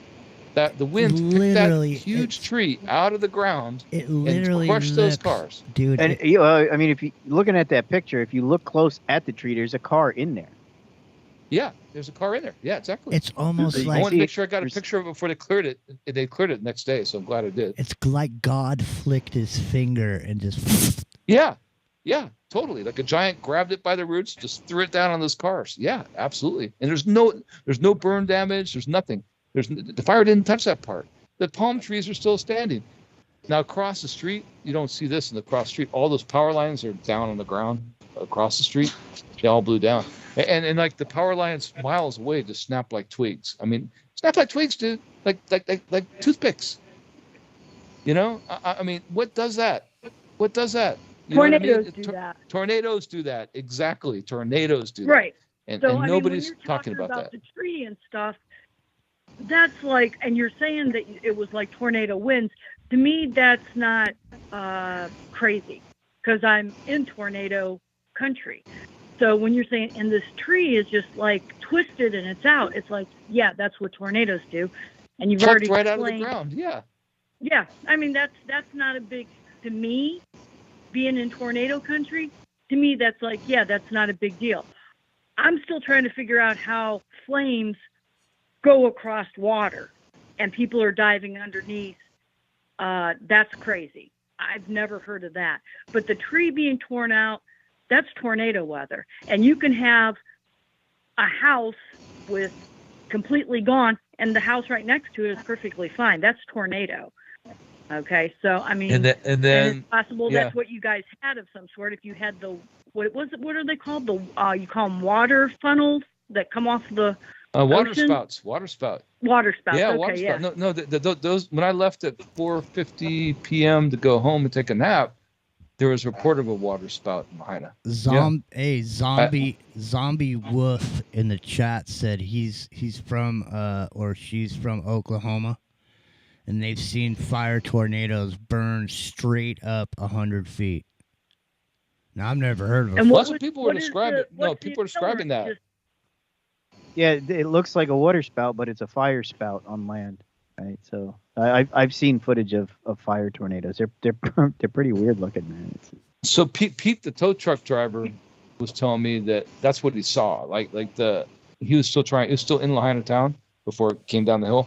So it was closer to Front Street to the water, and so he was coming down the hill still, and he was telling me that his wife was still packing. They were deciding if they have to go or not, and when it was coming down the hill, he said what happened was it looked like it was just kind of smoldering for a second, and then all of a sudden it just shot up in the air, like we're talking about hundreds of feet in the air, and like got really bright, and everything within a quarter mile just burned up like instantly. Like you saw the wavefront, like a fueled air explosive, like a bomb. Go off Here's it. something Boom. that Ronan just Burn. brought up. Listen to this. Possible maybe a methane gas vent came up from the ocean floor and blew over the island. You know, that is, man, that sounds logical. that I mean, almost- that's a possibility. that does sound very realistic. You know, because you were Yeah. saying the ocean looked weird, man. You were saying did the look ocean looked weird. Maybe there was maybe a vent from one of the volcanoes opened up and some methane spewed out. You know, right at the same time as all this fire was coming down the hill and all this, just all at the same It was time. black. The ocean was black. I mean, not black like deep black, but it was really dark. Like there was no clouds. Like if you have like a cloud come over the ocean and you get that sense, you know, where you see it like a cloud over the otherwise bright blue sea. But it looked like that, but there was no clouds. You know what I mean? And then there was these rows of whitecaps, like spaced evenly for 9 miles across the channel, where the whitecaps were just shooting straight up. They weren't that's breaking. maybe because there was gas coming up from the ocean floor, pushing everything up. That's weird, man. That's You didn't feel or notice any seismic activity going on, right? Like No, I was volcanic underground when it activity or started. anything like that. Yeah, I was actually underground. I was in a vault. So I just came out all sweaty and looked out when I left, and I was looking at it like, this is really weird. Right? I was looking at it, and I just went home and took a nap. And like I said, 2 hours later, I woke up, and then that was like the longest day ever. So that was, it was one big day from Tuesday to Saturday. Bruce, are you still there? Yep. So, Epic Journeyman, been on for a bit. You want to check the perimeter? You're good to go. You want to take some more calls? Much longer do you want to continue? What's going on? Because it's all about you tonight, man. It's Epic Insights from the ground up. Yeah, I'd really like to get as much questions or answered from people, from someone here, and put some of these rumors to rest, because I mean I've seen it, I know it all. I mean I was here. You know what I mean? I am here. I'm here right now. Yeah. So I can tell you about it. So all right. Yeah, well, it's not what little I've heard doesn't sound totally accurate to me, and I think that. Well, I mean, the biggest biggest missing the biggest thing just, that the biggest conspiracy out on the internet right now about this whole thing is, no matter what caused it, no matter how it happened, no matter how you look at it, the bottom line is there was potential plans for, like, for example, there's something that Hitachi was doing. There was going to be a project where there was going to be nothing but electric vehicles on Maui. It was going to be a smart city, this and that and the other thing. There's all this information about the future of Maui. And so the biggest thing out there is people were saying that they're clearing out that area because that was the last area where regular people could afford to live. And they're clearing it out and so on and so forth, to make way for this new, fully sustainable, smart island called Maui. Yeah, it was a land grab. Right, that's what people are saying. No matter what the cause of the fire is, the fire's end result is that no longer is what was there for how long did you say it was there? 150 years? Whaling Village? At least, yeah. Yeah. At least that long. So, and then there's everybody saying stuff about Oprah and all this other stuff about acreage. Yeah, that's a big rumor here. I don't know if that's true at all. That's a big rumor, like she tried to buy up all Kula after the fires. I think that's BS, personally. I can't confirm or deny it. I'd heard that too. But it's spreading, pardon the pun, like wildfire over here. But I don't know if that's true. I doubt that it is. So the governor put a freeze on people buying and selling land here because of that. That's what's going on for Lahaina anyway. Mm-hmm. So you can't buy or sell in Lahaina right now. So that's good. So they've people got a thing set up. They're showing people are selling property right now, and somebody on Twitter, they've got some map, I don't know, and they're showing where they're keeping track of it. They're keeping track of all the properties that are being sold. It's on Twitter. I don't think that's true. The governor put out a decree day before yesterday that they're not allowed to sell any land. That the people who lost land will be the people that build on that property. They got 2 or 3 of them that were sold just in the last 2 days. Yeah, now it could be the people who own land on their own volition decided to sell, but the governor put a freeze on that. So that's one good thing the governor did, is to try to keep because I always suspected the land grab, like, turn it to Monaco, right? Burn out the poor people like me, right? And turn it to Monaco. Well, let me ask you this. Why everything is totally burnt there? So I understand the remains, but if the family wanted their land back, why did you say that they couldn't rebuild on it? You said something about mercury. Can you explain that? No. So all these old properties that were there, they're grandfathered in, right? Correct. So they don't have to adhere to the building codes. And there's something called an environmental survey that has to be done before you build on a property. That's a new law because of Superfunds and going back to the 70s, right? Superfund sites, and so you have to make sure there's no mercury or asbestos or any of those chemicals. And if it's declared a Superfund site, you can't build on it till it's abated. And then the people who buy that property are responsible for all the contaminants. They own it in perpetuity. So it's a big deal. So because it's grandfathered in, they don't have to worry about that because they own that property going back to the old whaling days. So to rebuild on it, if the governor waives it, and he hasn't done that I know of yet, then maybe they can build on it sooner. I'm hoping that's the case. What the governor did do is say that he's not going to allow people from outside to buy that property. You know what I mean? Unless it goes through stuff. So in other words, he's putting protection in for the local people. A little bit of a guilt trip maybe on his part for not doing the right thing early on. I don't know. I mean, a lot of people are really upset with the governor, but this particular thing is right. So that's good. He's not letting Oprah come in and buy the property. You know what I mean? That's not happening. Rock and Rio. So what was that particular? Do you have that video of that dude, the governor? Play what he said about the natives, because he said something specifically, and it was interesting. Epic Journeyman, because he said something about how the natives, they had a sustainable community and by fishing in the ocean and this and that and the other thing. And the Aina, the land, right? Yeah. Rio, do you have that? Yeah, I do. Can you play it? Yeah. Okay. Take a listen to what he has to say, Epic Journeyman. Let's see here. Yeah. So anyway, the governor seems like do you remember when we did the show about this UN document that was being passed around where land was going to be turned back over to the original natives that had it across the planet? I mean, this kind of faded out of anybody's view. It was a couple years ago. But anyway, the point is... Like 3 years ago, yeah. Yeah. You remember that? So, the thing is that the king Kamehameha, the area of the islands of Hawaii, do you think at some point maybe the islands may make their way back to the original people and have them govern what goes on with the island instead of having some other howlies making decisions? That might happen, because I'm telling you, in the current political climate, there's every reason for Hawaii to secede from the Union because they never agreed in the first place. You know what I mean? Yeah. So that may actually happen. Well, I can totally see that happen. You know what's interesting too is we brought up that the Belt and Road project, that Hawaii is a hub in the Belt and Road, and it skips the mainland of the United States altogether.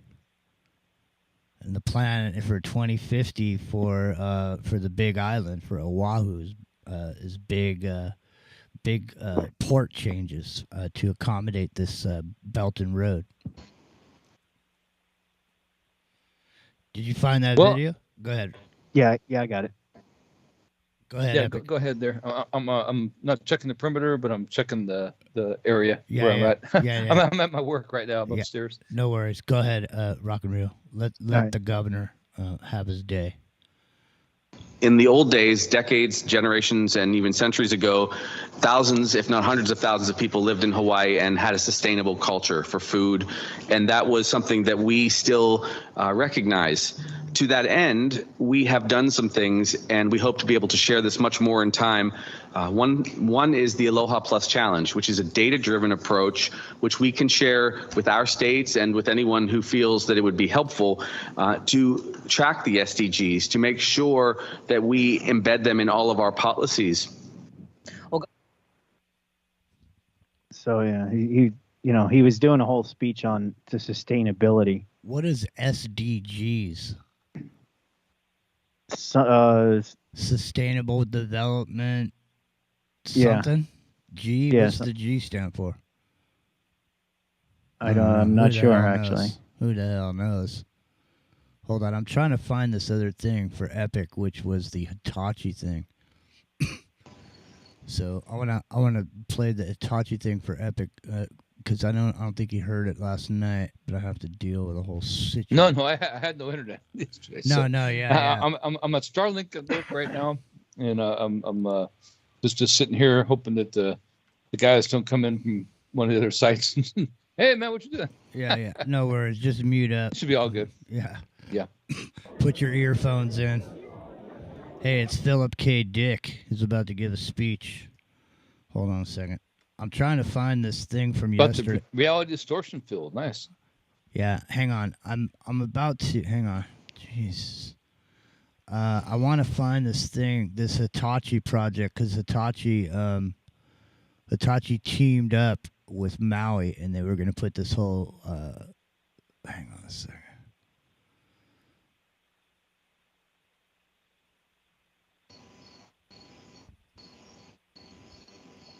Come on in here, you guys, while I'm digging this video out, so it's not dead air. I'm grabbing. You know what they did for us? They went to Costco run. The guys in Big Island. So I got this table full of like they beef call jerky and freaking potato chips and M&Ms. And I've lived on beef jerky for a week. You know, I feel like I need to rustle up a herd somewhere. I have the commercial, Jimmy. It's this new smart grid in Hawaii. Jump Smart Maui is what they call it. Jump Smart. Yeah, can you pass it over? Yep. Thanks, man. Appreciate it. Have you heard of this Epic Jump Smart? I have not. See, that's what's trippy is all this stuff's been going on, but nobody's even heard of it. It's like everybody over in the islands are just riding their bikes, going down and getting a coffee, down at Lahaina, checking out the waves, you know what I mean? Watching the sunset, nobody's paying attention to what's going on, but there's this whole, outside group of people making plans for Maui. It's a trip. Now, hey, Epic, do the cruise ships actually come on to Maui? Do they land right out on Maui and then they just started coming back a couple months ago. Post pandemic. So they actually come in off Lahaina and then run the ferries to shore. So off Lahaina. So Lahaina is so it's deep enough to have a cruise ship come in. Well, they don't come into port. They run their ships, their little dinghies from the cruise ship to the shore. So they anchored way off, like a mile offshore, a quarter mile offshore. Mm-hmm. Interesting. Right beyond the dragon's breath, man. Jesus. Hey, you don't have to squint to see the world around you. And to see the future take shape, you just need to know where to look. In Hawaii, that future is already being developed. With sophisticated IT and engineering, Hitachi is participating in the Jump Smart Maui project to transform the island's infrastructure. Sustainable infrastructure, both social and industrial, begins with power.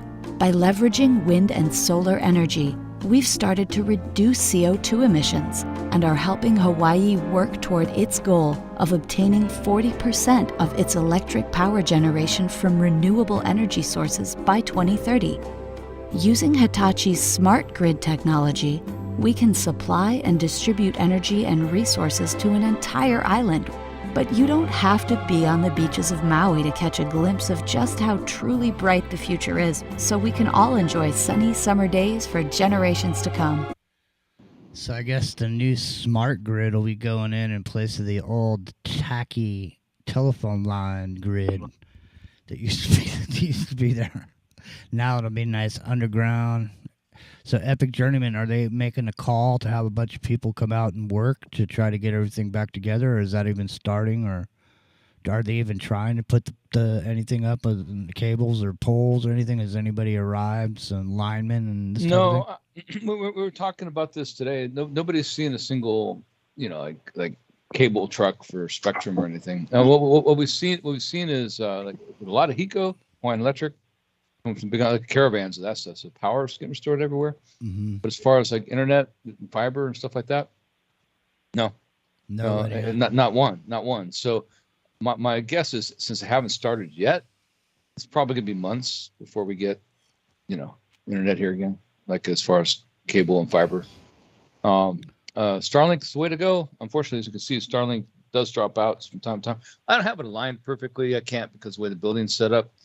So that's why you guys are dropping from time to time. But it's pretty good if you have it out somewhere. You should open take sky. you should take Starlink's signal, and then put a bidirectional amplifier on that bitch and broadcast it. Oh no, totally, dude. You know what I mean? I have the commercial one in route too, so it's 1 tetrabyte per second. It's like a T1 line. Oh, nice. It's badass, yeah. Nice. But this is a residential one I'm on right now. This one I got this one. Well, first. this is what Bruce is going to get up on the mountain. So Bruce. Oh, get it, Bruce. Totally. I have it at my house. I can totally vouch for it, and it's saving our ass. Yeah. For, mountain. It's supposed to be coming in this quarter, like third quarter of 2023, but I'm on the waiting list. But we'll see. I mean, Panama has it already, for crying out loud. It's ridiculous. Dude, you can put it on your car and drive and still get. They have a mobile one. That one's expensive. It's $2,500 for the gear, but it's totally worth it, dude. You can drive. You can totally drive anywhere and have signal. Damn. Yeah, it's great. Like, so you put it on your Jeep and just drive and have internet the whole time. See, that's the shit right there, to just get in your Jeep and drive. Hell yeah, it's badass, dude. Yeah. So I have the commercial version, same price, coming for where I'm at right now, and it'll be badass when it gets here. I mean, it's here on the island, but unfortunately, check this out. So we're all waiting for stuff, right? Packages and things because of this calamity, and so they shut down the UPS service center, like completely shut it down. You can't go pick something up; it's completely shut down because of the backlog. So I intercepted this one, the one I have that I'm using right now, the Starlink, literally off the truck because one of the guys at work had a Facebook friend who's a UPS driver. I got his phone number and intercepted him at the elementary school in Pukalani on the other side of the island. Wow.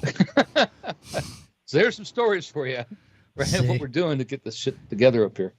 Yeah. See, you really are the Sandman, the Silver Surfer, and the Submariner all rolled into one, aren't you? Completely the other side of the island, dude. Like in an elementary school parking lot. That's how I got it. That is crazy. Yeah. All right, we'll give out that. Otherwise, it'd be backed up. It'd be stuck in this week-long thing. So I went to FedEx, and FedEx is the same thing. Their stuff is stuck a week back behind too. So if something gets shipped here, it's stuck in this yard just waiting to be shipped because all the stuff was shipped to Lahaina, and Lahaina doesn't exist anymore, is in front of it, right? And so that's the issue. They're trying to sort through what they can deliver and what they can't deliver, and there's nothing to deliver to in Lahaina. So I guess, if I was the guy running the show, I'd tell them, well, skip the Lahaina stuff because there is no Lahaina, right? I mean, that's a sad way to look at it, but that's true. Just put that stuff to the side because there's nothing there. Put it all in a central area so the people that are from Lahaina that have stuff coming that are can come claim it, right? Can come up and claim it, right? They can drive over to the side if they're alive and go get it. Yeah, yeah, they know how to handle baggage over there. I mean, yeah, no doubt, right? Yeah, that's the way to do it. But they did the opposite. Like UPS just shut down, so their customer service center is shut down in Kahului by the airport. You can't even go there. I had them specifically hold this Starlink for me, and I did it online. I talked to the representative. They held it for me. I went to go pick it up, and there's nobody there. And it shut down for a week. So luckily, I had another coworker who was Facebook friends with another UPS driver. They went to school together. Got the number of the guy who's driving the truck that's supposed to deliver it, found out it was on the truck and rendezvoused and got the Starlink I'm using right now off his truck on the other side of the island at an elementary school in Pukalani. That's what we're doing to get things running over here. So you have to understand like how desperate things are in West Valley. Things are really, really bad. And it's not being reported properly. People have no idea. That sounds like some old military logistical shit. That you know a guy that knows a guy that, hey, make a call and get I'll trade you some boots for a jackknife kind of thing. Yeah, exactly. Right on. Yeah, that's what it was. All right. What time do you guys how long do you want to keep going, Epic? Well, I'm here. I just want to make sure I got the word out and settled some, put some rumors to rest maybe, but I've done what I can. If nobody has any questions, then that's good for today, I guess. But if anybody does, ask me and I'll tell you. Yeah, you want to give out that number again, Bruce? I'm going to run inside and see a man about a horse. I'll be right back. 864-810-1039. 864-810-1039. So where are you living now, Epic? Like, is there a hotel or like? My place didn't get burned, so I'm in Hanakauai, which is 2 miles from Lahaina. Like if you look where the Embassy Suites is and all that stuff, I'm like right there. Well, it's not Embassy Suites anymore, the big pink trapezoidal building. I'm like across the street from there, so I'm there, and that's like this enclave of people in West Maui that didn't get burned up, that everybody meets there, and that's why I was talking about the Monsters on Maple Street Twilight Zone episode, because the Island Radio, the rumor mill, really got spun up for these people. A lot of people are camped out there in the park, that they got run out of Lahaina, and so that's where they're staying.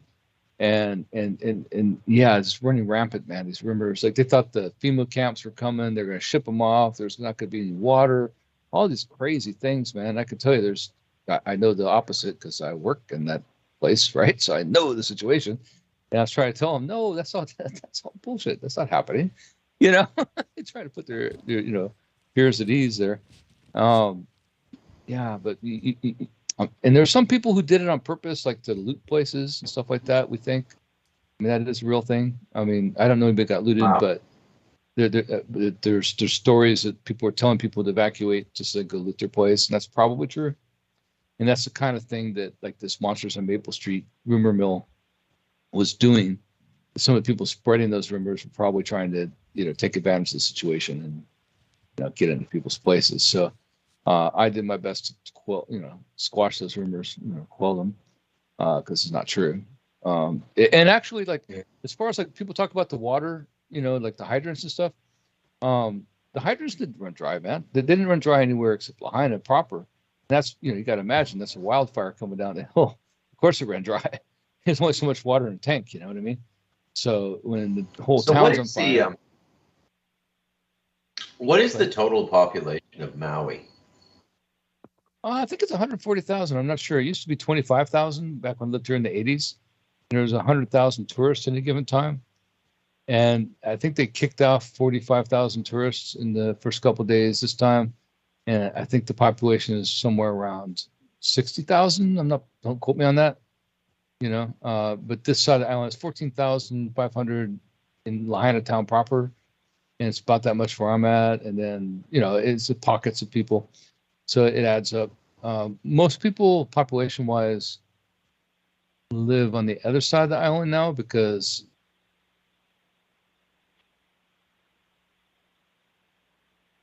oh, we lost you there.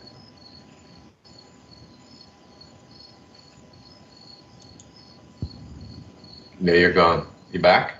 The bummer about this in Lahaina, like Lahaina, the rent wasn't so much, you know what I mean? It wasn't priced for what it was. So if you were a poor guy like me, you could rent a room somewhere reasonably. You know what I mean? And that's gone now. So now when they rebuild, is that going to be that way? I mean, I don't think so. And I think that's what people are worried about, is to turn it to Waikiki or Monaco. I know the governor's trying not to let that happen, but I mean, it's obvious that that's the way it wants to go. It's like when they burned London, right? There's a lot of rumors to this day that what was his name? Was it King Edward? I'm not sure if it was King Edward. Our British friends can tell me. That set the fires in London to burn London down and redesign it back in the 1600s, right? So, yeah. So it's actually like I'm looking at the map now, and it's actually 4 small islands that are Maui, right? And Lanai is an island. Well, Maui County, yeah. Maui County is Hawaii. I mean, Maui, Lanai, Molokai, and Kaho'olawe. Kaho'olawe is not inhabited. It was shelled for years. It's like a military firing range. There's nothing there but traumatized goats now. Nobody lives there. And Lanai has only it's a handful of people live in Lanai, man. There's very few people there. And then Molokai has people. There used to be a leper colony back in the whaling days. They sent lepers over there. And that's the most local of local places. Like as far as anywhere in the islands outside of Niihau, which is this northernmost island only locals live in. There's no Hawaii's allowed. Molokai is probably the most actual Hawaiian. People. If you wanted to just go from like Lanai to like Makawa. Makawa. Makawa. Or Molokai to the other island. You're talking islands. Okay, right? yeah. So yeah.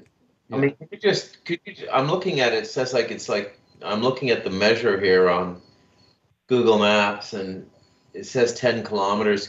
Could you just throw like a sea kayak in the ocean and paddle there? Well, you could, unless you had to see like the day that I described for this event. Like that day, you wouldn't be in the water, man. You'd end up, God only knows where. You'd probably end up in Antarctica by the time you're done. I mean, that current was super strong. And I've been caught in they call it the Molokai Express before, like it's the other way around, where the current catches you from Maui and runs to Molokai. And I got caught in that. It took me like 3 hours to swim to shore. Like I had to dive down and grab onto the reef and inch my way up, and then, get another breath and then pull my way along. And it's horrible. Almost died. That was my 20s back then. I wouldn't make it today. Right. So that's Molokai Express's current that'll catch you. So, so in this particular case, it was north to south the day of the fire. And yeah, a day like that, you wouldn't make it. But on a normal day, yeah, sure. You could just take a kayak and paddle on over to Lanai or Molokai in, half a day. It wouldn't take that long. And you'd make it. Like the only thing that's a real problem as far as islands go is going from here over to the Big Island. Those are big waves, man. Like the sea channels through there, and that's like even on a calm day, that's big sea state. Those are called sea state 6, so the swells are 6 feet tall even on a good day. You couldn't make that. But as far as like Molokai to Lanai or to Maui, typically you could paddle on out and get there. You could swim if you had the stamina. You could swim there. I mean, it's 9 miles. So, yeah, this is interesting. So, yeah, it's just like a series of small islands, the Hawaiian Islands, right? Now, the Big Island is... the island of Hawaii, that's the big one south. Yeah, it's just called Hawaii. Yeah. That's Hawaii County, and that's just the one island way to the south. And it's the Big Island. It's one that's got Mauna Kea and Mauna Loa on it, Mauna Kea Observatory. It's the highest observatory. It's the highest. It's actually the highest mountain on the planet. It's 14,000 feet, I think, above sea level, but it goes down another 20,000 feet, so it's the highest mountain from the ground up. So it's like 34,000 feet tall. It's way bigger than Everest, and that's where the observatories and stuff are. And my house is on that island, so that's where my actual house is that I don't live in. I live over here, but I used to live there. I mean, I lived there. Like I said, my whole point in life was to get to live in Lahaina again. And now there's no Lahaina. I made it over here. I made it on the island. I made it close. Working my way to Lahaina, and now there's no Lahaina. So yeah. So yeah, it's an amazing place, man. Like it's amazing that we've heard so much about it. I never took a good look at it. Like, what is Hawaii? I always thought for some reason there were like millions of people living there, like 10, 15 million people. And, because it got so much attention, right? Like Hawaii 5-0, Magnum PI, and, and then, but now, yeah, it's like, wow. Like, what is the total population, do you think, of all the islands together? Yeah, but I mean, the whole population of all the islands is probably like 1.5 million, maybe, the whole chain, right? And most of them are on Oahu, and then, like, the Big Island,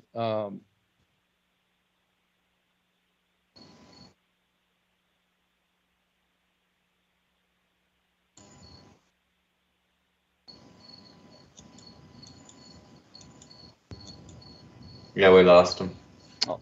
All these other places out there in Puna, but and then in HPP, you get to know the place, and that's outside of Hilo. So Hilo is actually like the big city, but most people live in Puna because it's cheap, and that's where people buy property. That's where my property is. I'm in Hawaiian Beaches, so it's not really a beach, but it's a little better than living in Fern Forest or something like that, I guess. You go looking at Zillow or Now, property. how, Yeah.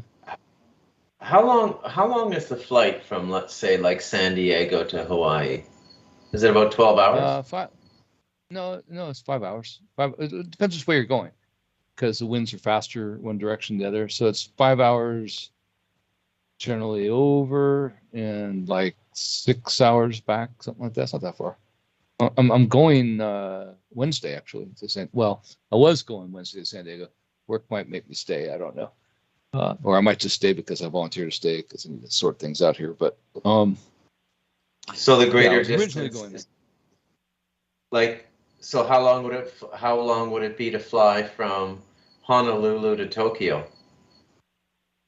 That's 12 hours. That's pretty much 12 hours. Yeah. So Hawaii is like in the middle of the ocean, right? So it's just call it 6 hours. It's 5 something on average from San Diego to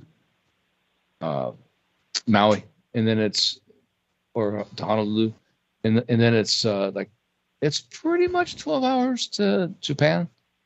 I think. I'm not positive. I haven't flown from there. You know what I mean yet? So I don't know. I might be thinking this 12 hours from San Diego because I know I looked at the flight time because I was going to go there. I don't remember if it was from Maui or San Diego, so I could be wrong on that.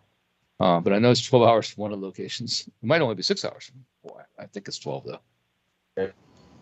Oh, that's interesting. It's like this, like, wow, tiny, tiny little island in the middle of the Pacific Ocean when you blow out the map. Like you could almost. I was gonna say, think what badasses the Polynesians were who settled here. I mean, they loaded up some gourds with water and canoed their way using the stars as their guide and paddled their way over here. I mean, back centuries ago. What a bunch of badasses, dude. Seriously. Man, that's unbelievable. Yeah. Yeah. That's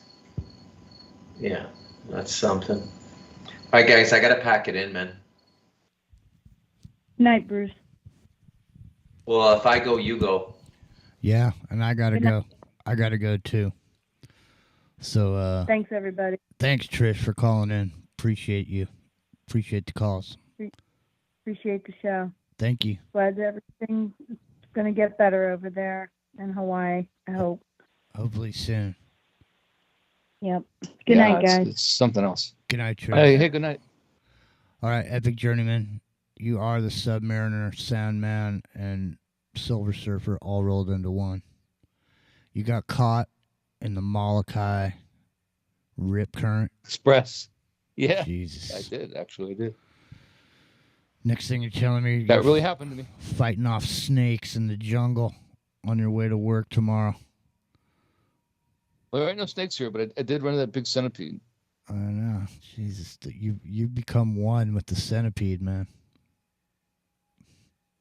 I know, it's like my totem animal now, I guess. All right. So, Bruce, Epic Rock and Rio, you guys ready to go? Yeah. All right.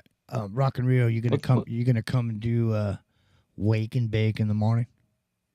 I might make an appearance. All right. Epic Journeyman, any last words for tonight before we head on out? Yeah, well, thanks everybody for listening and checking in, and thanks for all your support. And I'll say this, like, an event like this really shows who your friends are and makes you make new friends if you didn't have them before. And, maybe the world's not as bad as we all think it is.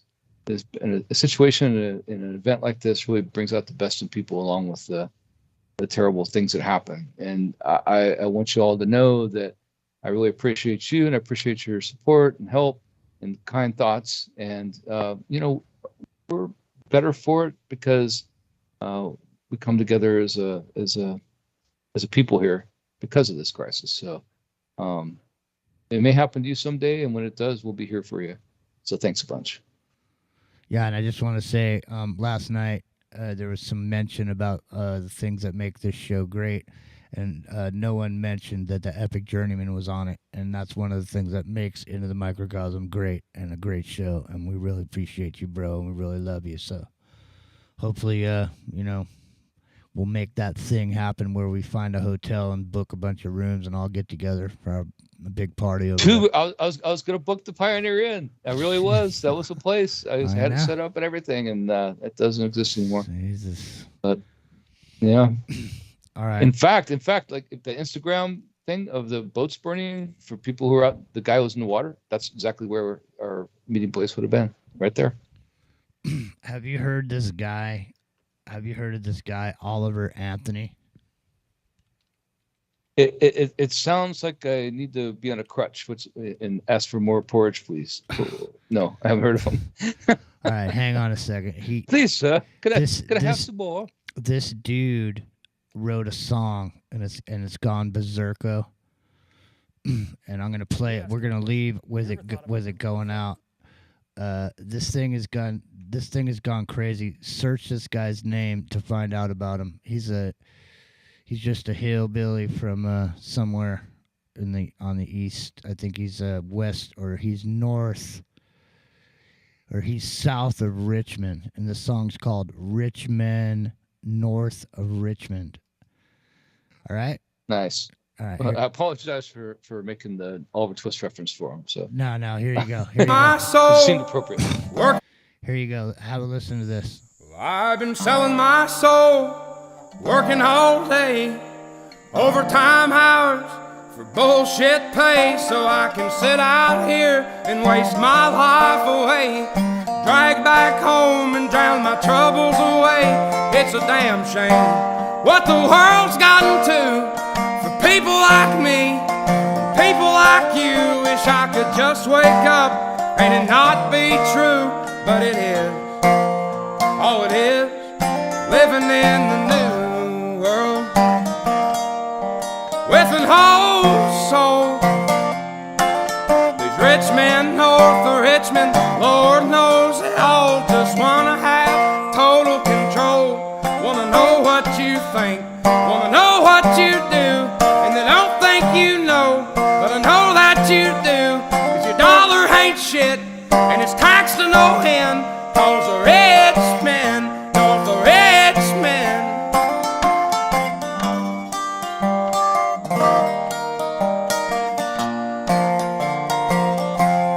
I wish politicians would look out for miners, and not just miners on an island somewhere. Lord, we got folks in the street, ain't got nothing to eat, and the whole beast milking welfare. Well, God, if you're 5 foot.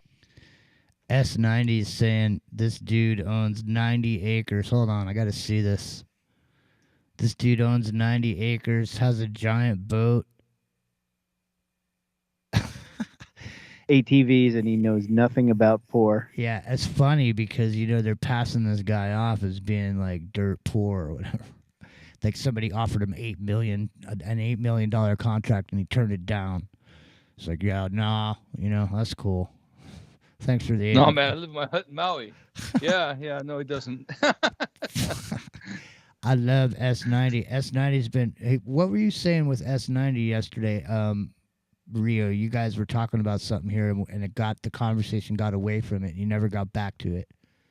Oh, he had asked me to check out a clip. I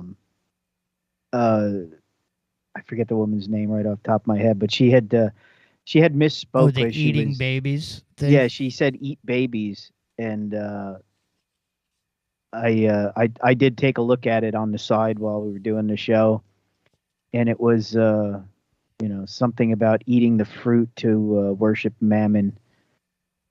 And Mammon happens to be the demon of wealth and greed, and he was saying, I believe, that she was tied to the people that got Klaus Schwab to be head of the WEF. So there was an interesting tie in there. Like the wealth and greed and the eating the babies to worship Mammon and is what the World Economic Forum is all about in a twisted kind of way. S90, you got to come on, man. Was trying to get you to go do a show, but maybe you could just come on one night, and that way you could just at least do that. I don't know. All right. Yeah, I mean, he's always got something. We He's need to always do a got jam something. session, Oh, you it know. says, he says she was the controller of Herman Kahn, who created the WEF and promoted Schwab to the position. So, yeah, okay, that's So do you want me to play guitar or keyboard?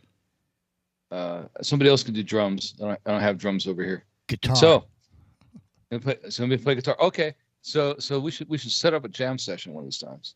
All right. Well, we should see if we could do it because there's people that say it can't be done without special equipment or whatever because there's latency issues. But we should check it out and do it on our own on a Skype call and see what happens. Yeah. Yeah, let's do it. All right. You guys ready? Let's go. We got time to go now. We got to go now. Go now, my son. Go forth and multiply. All right. We'll see you guys later.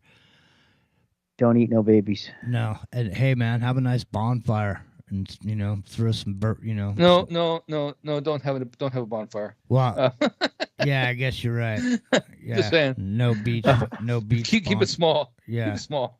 Yeah. No beach. I was thinking beach bonfire, because there's nothing going on now. So you just go out on the beach but I guess, maybe that'll work. I'm sorry. It wasn't bad taste. I wasn't thinking, but then I'm not No. thinking. You know what I mean? Yeah.